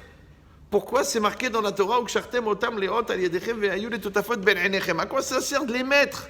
Tu veux que je les mette pour que je prenne conscience? Voilà, j'ai pris conscience, j'ai pas besoin de les mettre. Eh oui. Alors, mardi prochain, si Dieu veut. Bon, je vais vous donner la réponse. Écoutez-moi bien ce que je vous dis. À quoi il sert l'acte? Puisque la pensée, elle te définit. Parce qu'en fait, tant que tu ne vis pas ce que tu penses, tu ne peux pas être certain de penser ce que tu penses. Vous me suivez ou non? Moi, je sais qu'un gars, il frappe sa femme, je le sais, par sa femme. Donc je le convoque, je lui dis, dis-moi, tu aimes ta femme? Je dis, bien sûr que je l'adore, c'est ma chérie. Mais quand tu dis que tu l'aimes, il dit, oui, je l'aime. Et tu penses que tu l'aimes? Ben, non seulement je le pense, mais je le fais, je le dis, je l'aime. Alors pourquoi tu la frappes? Alors il commence à me dire, bon déjà, comment vous savez? Donc ça ne le dérange pas de se frapper. Ce qui le dérange, c'est que je le sache. C'est intéressant au niveau biologique. Après je lui dis, mais comment tu fais pour la frapper puisque tu l'aimes? Il me dit, oui, mais elle m'énerve et elle me pousse à bout. Et puis mon père aussi, il frappait ma mère. Ma mère, elle n'a jamais rien dit. Moi, je pensais que c'était un minag. Alors moi, je lui dis, écoute-moi bien. On est tous les deux, t'es un homme, je suis un homme. On peut se parler franchement. Ouais. Ne te prends pas mal. Ne te vexe pas. Mais peut-être tu l'aimes pas. C'est pas grave. Vous comprenez ou non? Si, je l'aime, mais elle m'énerve. Mais non. Gagne du temps. Dis que tu l'aimes pas. C'est mieux. Et comme tu l'aimes pas, tu la frappes. Ton chien, tu l'aimes pas, tu le frappes. Le mur, il est mal placé, tu le frappes. Parce que tu l'aimes pas. Ce mur, il est embêtant, il est mal placé, tu le frappes. Parce que tu l'aimes pas. C'est bien, là, c'est cohérent. Tu l'aimes pas, tu le frappes. Mais toi, tu l'aimes, tu frappes. C'est bizarre, toi. D'accord? Ah, Botaï, c'est pas shoot. Toi, tu crains Dieu? Oui. Comment tu sais? Parce que tu fais les mitzvot. Tu dis non. La vérité, non. Moi, je suis pratiquant. Ça veut dire que je fais que les mitzvot pratiques. Je suis traditionnaliste. Ça veut dire qu'on fait des avérotes par tradition dans la famille depuis des générations entières. Ouais. Je fais que les mitzvot qui ne me dérangent pas. Que les mitzvot qui sont basés sur l'humanisme, la tolérance et l'amour de l'autre. Mais la souka, la vérité, je ne vois pas l'intérêt de se mettre au froid alors que j'ai une maison chauffée. Ouais. Mais JH2, ça veut dire jeune normal au carré. Quand tu vas dans une souka alors que tu as une maison chauffée, c'est un signe de ta hirat shamaim, de ta crainte de Dieu. Vous me suivez ou non? Quand ta femme, elle t'énerve et que tu restes calme, c'est une preuve d'amour. Quand tu demandes pardon, alors que c'est toi qui as raison, mais c'est une super preuve d'amour. Tu dis oui, mais si j'ai raison, mais qu'est-ce qui compte pour toi? Le shalom ou la vérité? Toi, tu dis non, moi, ce qui compte, c'est la vérité. Ok, maintenant chacun est dans sa chambre, ça fait 28 jours qu'ils font la gueule, elle est convaincue, l'autre est convaincu, ça fait 2 convaincus. Alors, ils sont perdus. Alors que l'autre, il dit, oui, t'as raison, l'amour, j'ai pas réfléchi, mais bien sûr, c'est comme tu dis, ta. Et l'autre, excuse-moi, chérie, non, c'est toi qui as raison, tu vois? T'as vu comment tu t'arranges? Et tu dis, non, t'es dur, non, je bouge pas, moi. Moi, je suis le granit de Bretagne. Comme mon père, il était dur, et ta mère, elle s'est suicidée. D'accord? Mais Vous avez compris l'idée? Ça veut dire que la personne, elle a cette intelligence de bouger. Ben c'est ça l'idée. L'idée, c'est qu'un amour qui n'est pas vécu, il n'est pas pensé. Une parole qui n'est pas accomplie, eh ben c'est un mensonge. Tu dis, mais je l'ai dit, j'ai juré, je suis sur la tête des gosses. Mais c'est rien, toi tu parles, tu pisses, c'est pareil. Quand tu parles, c'est fini, tu l'as dit. Moi j'ai connu des gens honnêtes, même quand ils perdent de l'argent, ils disent, j'ai donné ma parole, j'ai donné ma parole. Donc tu dis, non, tu sais, comme disait le Rav Zekri, les paroles passent et les écrits restent. Ah, t'es dangereux, toi. Donc tu parles pour rien. Non. Ça veut dire qu'en vérité, pourquoi on a besoin de l'acte? Parce que l'acte, c'est la seule manière de savoir si on pense ce qu'on pense. Parce que tu penses, mais la pensée, elle va, elle vient, une opinion, une idée, un souhait, un vœu pieux, hop, hop, hop, hop, hop, hop. Viens tahlit, c'est important la prière, viens à la synagogue. C'est pas évident, c'est important l'étude de la Torah, ouvre le livre. C'est important le respect de l'autre, vas-y, respecte. Donc tant que tu ne vis pas ce que tu penses, en fait, tu ne penses pas ce que tu penses. Ça va? Ah, écoutez bien ça. Ça, c'est pour l'homme. Que l'homme lui-même, il a besoin de l'acte pour être certain qu'il pense ce qu'il pense. Mais Dieu, lui, il connaît la pensée de l'homme. Donc, il peut mesurer le degré d'intensité de sa pensée, le degré de sincérité de sa pensée, le degré de vérité de sa pensée. Donc, en vérité, Dieu lui-même, il n'aurait pas besoin de l'acte. C'est pour ça que c'est marqué Rahamana li babae. Ce que Hachem, il a besoin, c'est le cœur. Comme ils traduisent les gens qui ne font pas les mitzvot, ils disent « Moi, j'aime Dieu avec mon cœur. C'est dans le cœur. Tout ça, je n'ai pas besoin, moi, de tous ces rites et tous ces trucs. Ça ne sert à rien. » Mais tu n'as pas compris. Quand tu accomplis le rite, en fin de compte, tu te soumets à Dieu. Et la soumission, c'est la base de la crainte de Dieu. Donc, si tu fais les mitzvot sans crainte de Dieu, c'est comme si tu fais des choses qui te font plaisir en te foutant de la gueule du Créateur. Vous me suivez ou non? C'est comme les gens qui vont à la synagogue en voiture. C'est bizarre, non? Pourquoi ils vont à la synagogue? Parce que c'est Shabbat. Qu'est-ce qu'il a dit Shabbat? Les Shamerou, Béné Israël et Shabbat. Les Béné Israël garderont le Shabbat. Et lui, qu'est-ce qu'il fait? Il prend la voiture pour aller à la synagogue. Les Shamerou, Béné Israël et Shabbat. Salut Chaim, je te prends. Ah, tu préfères aller à pied? C'est pas grave. Ah, t'es devenu Lubavitch? Ah oui. Un jour, tu vas dire, attends, t'es pas un peu bizarre de chanter Veshamero Béné Israël dans la voiture Shabbat? Mais même pas le problème. Et qu'après la Dafina,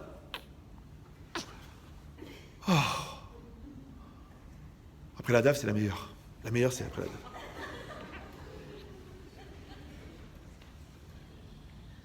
Il y en a, il m'a dit, Ramat Chitrit, je peux pas aller au... Comment je peux faire? Parce que je peux pas aller au Minyan le vendredi soir, parce que à cause du JT de 20h. Journal télévisé. Tu viens pas à cause du JT. T'as pas peur quand tu vas arriver là-haut de te faire JT? C'est que les gens, ils ont fait 20 ans de goulag parce qu'ils faisaient le Shabbat. L'autre, il a été brûlé vif au Moyen-Âge parce qu'il avait fait des matzot.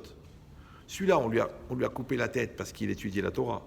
Et toi, tu rates la prière pour avoir le JT.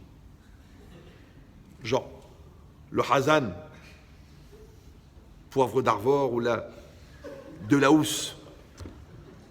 Celui-là, à chaque fois qu'il parle, Baruch Baruch Shemo, Amen. En plus, il est mignon. Donc, ouais. Mais c'est quoi l'idée? L'idée, c'est que peut-être que tu ne penses pas que la prière, c'est important. Bémet, c'est pas grave. Ouais. Maintenant, ça, encore une fois, c'est l'homme lui-même qui a besoin de l'acte pour se prouver à lui-même. Mais Dieu, lui, il mesure l'importance, il mesure la force, il mesure l'intensité. La preuve, vous voulez la preuve? Avram Avinu, vous savez qu'on a, à Rosh Hashanah, Kippour, on parle de la Akedat Yitzhak, on parle du Srout, de la Akeda. Le Srout, qu'Avram Avinu, il a sacrifié Yitzhak, ouais, et que Yitzhak, il a accepté d'être sacrifié. Ok, ouais, ok, super. Mais de vous à moi, vous avez vu le livre, vous avez vu le film, vous savez qu'à la fin, il n'y a pas eu l'exécution, il n'y a pas eu le sacrifice, oui, non, il a mis un bélier à la place, ça va? Donc, comment on peut avoir le mérite de la Akedat Yitzhak puisqu'elle n'a pas eu lieu? Deuxièmement, c'était le bélier qui était sur le Misbéach. C'était pas Yitzhak. Qu'est-ce qu'il dit le Midrash? Les cendres de Yitzhak sont sur l'autel. Mais comment les cendres de Yitzhak? Mais Yitzhak, il était vivant, il est parti à la yeshiva juste après. Parce que quand Abraham, il voulait faire la Hakeda, Hachem lui a dit non, tu le fais pas. Mais lui, il insistait, il dit si je le fais. L'autre, il dit non, je ne sais pas si vous avez compris. Genre, vous êtes sauvé d'un super grand danger. Au lieu de dire ouf, Baruch Hachem, je ne l'ai pas, il dit oh, je suis venu pour rien ou quoi? C'est bizarre, ouais. C'est comme si tu fais un accident de la route et tu t'es pas arraché les deux jambes, tu dis allez, on le refait. Comment on le refait? Mais tu as été sauvé de l'accident, tout va bien, tu es sorti sans un truc, tu devais même revoir l'emploi du temps de ta femme parce qu'une chance pareille, c'est pas possible. D'accord? Donc, c'est pas grave. Ouais. Donc c'est quoi l'idée? C'est que Avraham Avinu, il n'a pas fait la Hakeda. Et Yitzhak, il n'a pas été sur l'autel. Alors comment on a le mérite? Il répond là-bas le Or Gedaliahu, que Akadosh Baruch Hu, il sonde la volonté, la parole et la pensée. Et la pensée d'Avraham, elle était de faire la Hakeda. Donc il n'a pas besoin qu'elle soit accomplie cette Hakeda. Parce que chez des gens de ce niveau-là, il n'y a pas de différence entre la pensée et l'acte. Mais nous, qui sommes d'une fiabilité très proche de la capacité du glaçon de rester en entier au soleil, ce qu'on appelle reh, ouais. Donc il vaut mieux qu'on agisse. Ça va? Et tu dis, mais alors comment ça se fait que c'est les cendres de Yitzhak? Parce que Avraham, il a fait un deal avec Hachem. Il a dit, écoute-moi bien, je veux bien tolérer de prendre le bélier à la place. Mais tous les actes que je vais faire sur le bélier, tu vas les considérer comme si je les fais sur Yitzhak. Hachem, il a dit, ok. Ça s'appelle la kapara. Ouais. La kapara, c'est ce qu'on fait sur le korban. On aurait dû le faire sur la personne. Mais Hachem, il compte ce qui s'est passé sur le korban comme si on l'avait fait sur la personne. Donc c'est ça la kapara. D'accord? Alors si vous comprenez ça, ça veut dire que ça existe une notion qu'on n'a pas besoin de l'acte, mais on n'est pas à ce niveau-là. Donc on a besoin de l'acte. Mais en vérité, écoutez bien, la kedusha, la sainteté qu'on reçoit à la mitzvah, elle n'est pas donnée au moment de la fin de l'acte, comme moi j'ai dit que tu fais un effort et tu produis un résultat et tu atteins un niveau de maturité, qui est la démarche normale, la plus logique. En vérité, la sainteté de la mitzvah, elle est donnée au moment où tu t'engages dans la mitzvah, à condition que l'engagement y soit total. Donc ça veut dire que quand les bénis Israël, ils ont dit Naaseh Venishma, ouais, ils se sont investis à 100% et ils étaient prêts. Pour ça qu'on dit Naaseh Venishma, c'est quoi Naaseh Venishma? En vérité, c'est nous ferons et nous comprendrons. Ouais. Mais en vérité, ça veut dire quoi, Naaseh? Nous ferons. C'est-à-dire, c'est quoi la qualité d'un engagement? Comment tu mesures l'intensité d'un engagement quand tu es prêt à faire? Ça va? C'est qu'il te manque que de faire. Maintenant, puisqu'il te manque que de faire, c'est comme si tu avais fait. Maintenant, au niveau de l'homme, c'est impossible de voir ça. Mais au niveau de Dieu, c'est possible. Donc Dieu, il va donner la sainteté de la mitzvah alors qu'elle n'a pas été encore accomplie, seulement à condition que toi, tu t'es engagé à faire. Donc ça veut dire que les bénis Israël, écoutez bien ce que je dis, quand ils se sont engagés à faire les mitzvot, ils ont reçu le niveau de sainteté qui était nécessaire pour qu'ils puissent recevoir la Torah. Ça va? Mais ils ont reçu la Torah en même temps qu'ils se sont engagés à faire les mitzvot. Donc ils ont reçu la Torah et la main pour recevoir la Torah en même temps.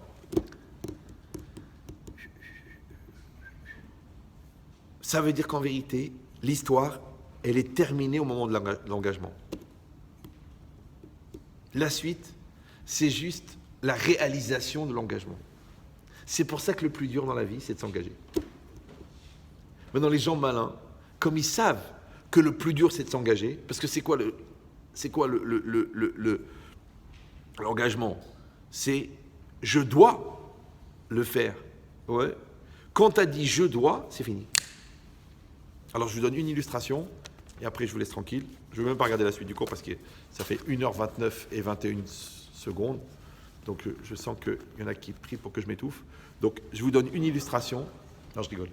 Elle est très belle cette illustration. Écoutez bien. Un jour j'ai posé la question à un psychologue, parce que moi j'ai eu la chance de ne pas faire d'études. Quelle différence entre je veux et j'ai envie? Le mec il m'a dit je veux, j'ai envie. Bon, 9 ans d'études quand même, hein, ça m'a fait de la peine. Il m'a dit, et vous, monsieur le rabbin, vous avez une réponse? C'était au Canada. Je dis, ouais, j'ai une réponse. Vous savez, la personne est faite en 3 parties. Il y a la neshama, qui est entièrement divine. Il y a le corps, qui est entièrement de la viande. Et au milieu, il y a le moi, le jeu. D'accord? Maintenant, on dit Aratson Novea Mea Neshama. La volonté vient de l'âme. Donc l'énergie qui sort de l'âme, ouais, quand elle arrive dans le jeu, elle s'appelle la volonté. Ça va? Le corps, lui, il crée l'envie. L'envie. D'accord? Maintenant, le corps, c'est de la matière. La matière a été créée. Tout ce qui a été créé a un début. Tout ce qui a un début a une fin. Donc l'énergie qui sort du corps, elle est comme le corps, elle est finie. Ça va? L'envie est finie. Et elle est à court terme. La neshama, la volonté, elle vient de la neshama. Donc comme la neshama, elle est infinie, donc l'énergie qui sort de l'âme est infinie. Ça va toujours? Donc c'est du long terme. Donc sur les projets à long terme, je devrais dire je veux. Sur les projets à court terme, je devrais dire j'ai envie. Donc quand tu veux une glace, tu dis j'ai envie d'une glace. Quand tu veux devenir ingénieur ou tu veux racheter Ron Poulenc, tu dis je veux racheter Ron Poulenc. Parce qu'il y en a pour 15 ans l'opération. Vous suivez ou non? Ça va toujours? Maintenant les gens ils mélangent tout. Ils disent j'ai envie, ils mélangent. Ils disent j'ai envie. Non. Moi je vous dis c'est significatif. Hein, parce que la précision du langage, elle est aussi dans la précision de la pensée. Et la précision de la pensée, c'est le laser qui dirige le missile. Donc quand tu n'es pas clair dans ta tête, c'est normal que tes projets ne se finalisent pas, parce que de toute façon la direction elle n'est pas claire. Moi je donne cet exemple facile à comprendre. Si un garçon, il te dit « je veux t'épouser », c'est qu'il a un projet d'apprentissage à la coexistence dans cette vie qui va relier et qui va fusionner vos deux neshamot pour qu'elles restent une jusqu'à la fin des temps. Ça c'est quand il dit « je veux », parce que c'est du long terme. S'il dit « j'ai envie de t'épouser », c'est qu'il a faim. Après toi, tu vois comment tu te sens dans le rôle du shawarma. C'est dégueulasse. Mais c'est vrai. D'accord? Vous avez compris l'idée ou non? Donc, quand toi, tu veux devenir ingénieur, tu dis « je veux devenir ingénieur ». Quand tu veux dire « Talmid Chacham », il y en a pour 15 ans, tu dis « je veux devenir un érudit ». Mais quand tu veux un paquet de Candy Planet, tu dis « j'ai envie d'un Candy Planet ». Et tu l'achètes et tu le manges. C'est du court terme, c'est du superficiel, c'est du rapide. Ok, écoutez bien maintenant. Donc vous avez compris que le « je veux », c'est le langage, en fin de compte, des adultes, puisqu'ils regardent le long terme. Et le « j'ai envie », c'est le langage des enfants qui regardent le court terme. Ça va? Je ne vous ai pas dit l'âge. Voilà. Maintenant, vous avez bien ça dans la tête? Vous avez compris ou non? Bien, bien, bien? C'est clair? Alors écoutez bien ce que je dis maintenant. C'est un peu violent, mais ça va vous faire gagner à peu près 8 ans de maturité. Je dois, c'est la continuité de je veux ou de j'ai envie. Je dois m'excuser, je dois rembourser l'argent, je dois finaliser mon choix, je dois tenir ma parole. Le je dois, c'est le continuum, la continuité de je veux, donc ça vient de la neshama, ça vient de la volonté, c'est de la maturité, c'est du long terme, ou ça vient du corps, et c'est de l'envie. Parce que vous avez bien compris que les gens qui disent j'ai envie sont dangereux ceux-là. C'est pourquoi? Parce qu'un jour il dit j'ai plus envie. Premièrement. Et comme on a dit que la volonté vient de la neshama, donc elle est infinie. Donc quand quelqu'un dit je veux, c'est du long terme. Ça va? Mais comme la neshama, elle produit la volonté, et que la neshama c'est un morceau de Dieu, donc quand tu mets ta volonté dans un projet, tu mets Dieu dans le projet. Donc quand tu dis je veux, Ani Rotse, tu mets Hachem dans le projet. Ça s'appelle en français un engagement. Mais quand tu dis j'ai envie, tu mets ton corps dans le projet. Et le corps, il n'est pas fiable. Aujourd'hui, il veut, demain, il ne veut pas. Il a des humeurs, il a des appétits. Il est vieux, il est jeune. Il est clair, il n'est pas clair. Oh, le corps, il est dangereux. Vous me suivez ou non? Tu vois bien toi-même que tu es au régime et tu manges du chocolat en cachette. Tu as compris le corps? C'est un animal. Donc, tu es avec l'animal qui est en toi, à court terme, ou tu es avec la neshama qui est en toi, à long terme. Donc, en vérité, c'est évident que le « je dois », il est la continuité du « je veux ». Et comme le « je veux », il est l'expression de la maturité, donc les gens immatures n'arrivent pas à dire « je dois ». Aïe, aïe, aïe, aïe, aïe. Donc les gens qui font que des choses qu'ils ont envie, parce qu'ils en ont envie, et puis là ils n'ont plus envie, et puis maintenant j'ai envie, et puis là j'ai pas envie. Quand tu viens, tu leur dis, tu sais que tu dois. Ah, tu me stresses pas, hein, d'accord? Moi je veux pas d'obligation, Je veux pas d'angoisse. Mon psy m'a dit, pas d'anxiogène, pas d'angoisse, pas de contrainte. Mais la contrainte, il y a crainte dedans, ouais. La contrainte, elle vient chez celui qui ne veut pas. Puisque quand tu veux, tu prends l'énergie de la Neshama. Donc la Neshama, Yabrel, c'est elle qui porte le projet, c'est même pas toi. Maintenant, qu'est-ce que tu as fait, toi? Tu as fait une seule chose. Tu as déclenché l'énergie de Dieu dans le projet. Comment ça s'appelle? Je veux. Comment ça s'appelle en français? L'engagement. Donc dès que tu t'es engagé, tu as mis Dieu dans le projet. Qui c'est qui va s'occuper du projet? C'est le bon Dieu. Mais toi, qu'est-ce que tu dis? Je ne sais pas ce que je veux. Je ne suis pas sûr de ce que je veux. J'arrive pas à savoir ce que je veux. Vous me suivez ou non? Tu sais ce que tu as envie. C'est cette jupe, tu la veux. Tu dis, je meurs pour l'avoir. Mais ce gars, tu l'épouses ou non? Je ne sais pas ce que je veux. La vérité, je ne sais pas. Il y a Haïm qui est sérieux. Puis il y a Kevin. Ah, lui, il est marrant, il est sympathique, rigolo, mais... Alors, je ne sais plus quoi faire. J'hésite. Parce que j'ai envie de m'éclater, j'ai envie de rigoler, j'ai envie d'aller faire un stage de Hazanout avec le rabbi David Guetta à Ibiza. Et lui, il me dit, tu sais, on peut passer l'été, si tu veux, je vais à la yeshiva, toi, tu vas au séminaire. Attends, c'est quoi ce fiancé, là? Moi, j'ai envie de faire la folle, d'être toute nue, avec de l'ecstasy en boîte de nuit. Et lui, il me dit, on va au séminaire. Je dis, oui, mais le séminaire, c'est du long terme. La yeshiva, c'est du long terme. Ibiza, c'est du court terme. Tu te réveilles le matin, tu dis, tiens, tu connais même pas le mec qui est à côté de toi, tu dis quoi, j'ai dormi avec lui? Ouais, c'est du court terme. Donc si ta vie, c'est du court terme, fais ce que tu as envie. Si ta vie, c'est du long terme, fais ce que tu veux. Encore une fois, mais où est-ce qu'elle est la racine de la volonté? Au niveau du jeu. Le jeu, il est où? Très profondément en toi. Ça s'appelle le Mekor Haratson, la source de la volonté.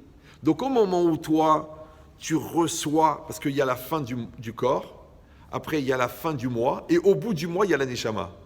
La Neshama, elle produit cette énergie extrêmement puissante et divine qui s'appelle l'énergie. Cette énergie, quand elle est prise en main par le jeu, s'appelle je veux. Ça va? Le seul problème, c'est que cette énergie, ensuite, quand elle termine de traverser ton psychique, elle perd en vitesse, en force. Quand elle traverse ton physique, là, elle devient matérialité, et quand elle arrive dans la réalité, c'est pas évident, c'est pas simple, c'est difficile. Donc le problème, c'est quoi? C'est de réussir à conserver le niveau d'intensité de départ à l'extérieur. C'est pour ça que quand on dit Endavar Omed Bifnei Haratson, il n'y a rien qui tient devant la volonté. C'est vrai ou c'est faux? C'est vrai ou c'est faux? Mais c'est faux, tu vois bien que les 3/4 des gens, ils veulent et ils n'y arrivent pas. Tous les ans, tu t'inscris à la salle de sport. Tous les ans, tu démarres ton régime. Et tous les ans, tu replantes. Et tous les ans, tu fais Tchouva Kippour. Et 3 jours après, tu es en boîte de nuit. Alors, où elle est, monsieur, la volonté? Alors, écoutez bien ce que je vous dis. Je sais qu'il est tard, vous êtes fatigué, mais écoutez bien. Vous avez compris? Il y a le corps, il y a le nefesh, le psychique, le moi, et il y a la neshama. À cet endroit-là, qu'on appelle Mekor Haratson, la source de la volonté, à cet endroit-là, l'énergie de la volonté, elle est pure. Donc celle-là, il n'y a rien qui peut la retenir. C'est ça qui est marqué Endavar Omed Bifnei Haratson. Le problème, c'est la déperdition. Vous me comprenez ou non? Comme un bruit, tu fais « Waouh !» Ça fait du bruit. Mais à 10 km, tu entends « Waouh !» Parce que l'onde, elle perd en intensité. Maintenant, quelqu'un qui est spontané, quelqu'un qui est vrai, quelqu'un qui est pur, quelqu'un qui est entier, quelqu'un qui est à 100%, il peut prendre cette énergie infinie et l'amener dehors. Vous me suivez ou non? Et si cette énergie, elle arrive dehors, il va soulever des montagnes. Il va faire reculer la maladie. Il va faire des miracles. C'est ça les tzadikim. Vous me suivez ou non? Ils arrivent à conserver la volonté de base à l'extérieur. Alors pour les 3/4 d'entre nous, on manque de fiabilité, donc on a de la déperdition. Maintenant, à cet endroit-là, là où la volonté de base, elle est là, ça s'appelle l'engagement. Maintenant, vous avez compris qu'à partir du moment où tu t'es engagé et que tu es 100% dans ta volonté et que Behemet Ani Rotse, ouais, donc automatiquement, cette force-là, elle va traverser ton physique parce que elle est forte. Et elle va traverser ton vécu parce qu'elle est forte. Elle va arriver dans la tête du banquier, il va te suivre parce que tu es convaincu, tu es convaincant. Elle va arriver dans la tête du client, il va signer. Elle va arriver dans le cœur de la fille, elle va t'épouser. Elle va arriver dans le cœur de ton fils, il va t'écouter. Parce que ça vient de l'intérieur, très loin. Donc toute la chorma, en fin de compte, c'est quoi? C'est de réussir à garder la pureté de ses engagements. Mais les gens, ils font le contraire. Ils ne s'engagent pas. Ils attendent que la vie les oblige à. C'est un syndrome, ça s'appelle le dentifrice. Il faut appuyer dessus pour que ça sorte. Donc il va payer la dette, il va payer le loyer le 48 du mois. Tu dis, mais c'est le 30. C'est difficile. Ouais. Il va rembourser la dette des années après, à l'arracher sous la menace. Bien qu'il a l'argent, mais il n'arrive pas, c'est sentimental, il est très attaché. D'accord? Il va demander pardon, mais devant le guet. Oui. Pourquoi? Tu sais pourquoi? Parce que c'est comme des gens, ils disent, tiens, je vais faire médecine. Au bout de 6 mois, ils se découragent. Alors ils se mettent en pharmacie. Et là, c'est trop compliqué, il y a de la chimie. Alors qu'est-ce qu'ils font? Ils disent, bon, je vais faire un BTS d'immobilier. C'est un truc pour se cacher là-bas. Ouais. Après, il dit, moi, je me vois pas, les immeubles et tout. Alors il dit, je fais de la communication, parce que c'est la même chose, tu parles. Après, tu dis, oh là, au niveau, c'est pas ça. Après, il en a marre, il part à Miami, il vend des t-shirts sur la plage. Après, son père, il dit, écoute mon fils, j'ai de la peine, viens, je te fais une pizzeria. Il vient. Au bout de 3 jours de pizza, il dit, j'ai mal aux mains, c'est n'importe quoi. Alors son père, il dit, écoute mon fils, tu vas rien faire. Comment ça? Rien. Tu vas aller à Deauville, tu vas prendre un bloc, tu vas prendre un stylo, et tu vas poser la question, qu'est-ce que je veux? Qu'est-ce que je suis? Qui je suis? Qu'est-ce que je veux? Pourquoi? Parce qu'il y a plein de gens qui font plein de choses dans l'espoir de se surprendre à savoir ce qu'ils veulent. Ou c'est comme les gens qui... Qu'est-ce que vous en pensez, Rav? Moi, ils veulent que je décide à leur place. Ouais. Il me dit, mais imaginez, Rav Chetrine, que c'est votre femme. Je lui dis, d'abord, tu dis Chas Veshalom, d'accord? Donc, je dis, qu'est-ce que vous feriez à ma place, Rav? Qu'est-ce que je fais? J'achète la maison? Mais tu es prêt à assumer le crédit? Tu peux assumer 2700 € par mois? Tu peux? Tu veux? Tu es capable? Est-ce que tu as l'intelligence pour y arriver? Ah, si Dieu veut, blinédaire, quel blinédaire? Tu vas faire une crise de panique au premier remboursement, tu vas mourir. Si, mais tu veux, ça va aller facile. Quand j'étais... Bon, j'ai fini le cours, mais je vous donne une anecdote. Quand, une fois, avec ma femme, on a voulu acheter une maison. Bon, Hachem. On a eu 7 refus de prêt. 7. Shmita, shmata. La propriétaire, elle a dit, écoutez, monsieur, moi, ça fait des mois que je vous attends. Si vous voulez encore un mois de délai, 10 000 francs à l'époque, 10 000 francs de retenue. Genre, si vous ne trouvez pas le prêt, le notaire, M. Benamou, ouais, il m'a convoqué, tout seul, avec ma femme. Il a dit, monsieur Ben Chetrit, il m'a dit comme ça, est-ce que vous sentez le deal? Moi, la vérité, je ne connaissais pas cette expression. Je connais, tu sens le fauve. Mais je ne connaissais pas, tu sens le deal. Donc, je n'ai pas vraiment compris ce qu'il m'a dit. Alors, j'ai dit, oui. Alors, il m'a dit, on y va, monsieur Ben Chetrit. On a eu 8e refus, 9e refus, on a perdu les 10 000 francs. Pourquoi? Parce qu'en vérité, je n'avais pas la maturité. J'étais jeune, j'étais un peu petit, mesquine. Tu sais, Kolelman, on gagnait peu, on gagnait 2 000 francs par mois. On avait 1 500 francs de loyer. C'est-à-dire, on n'avait pas l'idée de prendre des 7 000 et des 8 000 francs de le remboursement. Donc au fond, j'y croyais pas. Maintenant, vu le nombre d'enfants, je me suis dit, il faut se mouiller, il faut y aller, il faut le faire. Mais au fond, j'y croyais pas. Donc je le sentais pas. Comme je le sentais pas, je le voulais pas. Comme je le voulais pas, la banque, elle acceptait pas. Quelques années après, j'ai grandi en maturité. J'ai vu la nécessité. J'ai dit, je le fais. Je le sentais. Hachem, il m'a envoyé un miracle pour compléter le prix du prêt. Ouais. Pourquoi j'ai eu la Siyata d'Ishmaïa? Parce que là, je le sentais, là. Tu sais pas? Pas que je le voulais, je le devais. Et je le dois, c'est plus fort que je le veux. Vous avez compris ou non? Donc ça veut dire que l'aide divine, elle va venir quand toi tu rentres dans l'engagement. Les mots pour tes enfants, ils vont venir parce que tu t'engages. Comment rendre heureux ton conjoint? Parce que tu t'engages. C'est ça le mariage, c'est l'engagement. Mais les gens, ils ne s'engagent pas. Ils font des soirées, ils font des mariages, ils font des wedding planners, ils payent des centaines de milliers d'euros. Ils oublient le principal de s'engager. Après, une semaine après, j'aime plus sa gueule, retourne chez ta mère. L'autre, il tourne sa femme pour essayer de trouver la date d'expiration. Mais enfin, chérie, tu m'as épousé. Donc, vous avez compris que l'engagement, en vérité, c'est le principal. C'est pour ça qu'il faut s'entraîner, se construire et se développer en maturité, en crainte d'Hachem, en compréhension, pour qu'au moment, il va arriver l'événement qui va demander l'engagement. Encore une fois, que ce soit de t'engager à payer la dette, ou de t'engager à rendre heureux, ou de t'engager à ne pas mettre en colère alors que tu sais que l'autre il te pousse à bout, de t'engager de respecter l'enfant alors que tu sais qu'il t'a déçu, qu'il n'a rien foutu pendant toute l'année à l'école. Comment tu vas faire pour ne pas le fracasser, le concasser? Parce que tu t'engages. Donc ça veut dire que vous avez compris qu'en vérité, en t'engageant, tu as terminé l'histoire. Tout le reste, ça va être la réalisation. Les gens, ils font le contraire. Ils attendent que la réalisation leur donne envie de s'engager.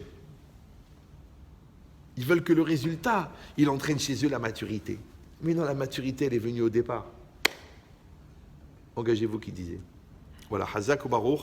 On va dédier le cours, si ça ne vous dérange pas, pour la santé, Refoua Shelema, de Gad, Ben, Rachel, Estelle. Qu'Hachem lui envoie une Refoua Shelema parmi tous les malades d'Israël. Merci d'avoir suivi ce cours. Donc mardi prochain aussi, il y a cours ici. D'accord? Là, si vous voulez être tenu au courant des événements, vous avez le numéro de WhatsApp. À ce moment-là, vous recevrez directement sur votre téléphone, pour ceux qui ne l'ont pas vu. D'accord? Si vous voulez vous restaurer, j'ai mon fils qui a le restaurant Gribar juste à côté. C'est très bon. Moi, j'en mange pas beaucoup parce que je fais attention. Voilà, Hazak ou Baruch. Donc, attendez, je refais le sondage. Parce que j'ai vu plusieurs personnes qui ont du mal à arriver à 8h, 8h15. Est-ce que levez la main ceux qui veulent qu'on démarre à 8h30? 8h30, ça voudra dire qu'on va commencer à 9h moins quart. Parce que Blainara, il n'y a que à Genève que les gens ils arrivent à l'heure. D'accord? Voilà. Donc, on va faire ça. Non, 8h30. 20h30, excusez-moi, 20h30 du soir. Allez, à mardi prochain. Ah, on peut faire Arvid. S'il y a Minyan qui reste, on fait Arvid. Tous les mardis. Tous les mardis. Le cours, c'est tous les mardis. Voilà. Bon, sauf le 26, je vais être à Marseille, mais on fera cours le 27. Exceptionnellement, notez-le, le 27 octobre, il y a cours ici, c'est un mercredi. Tous les autres, c'est des mardis. Merci à vous.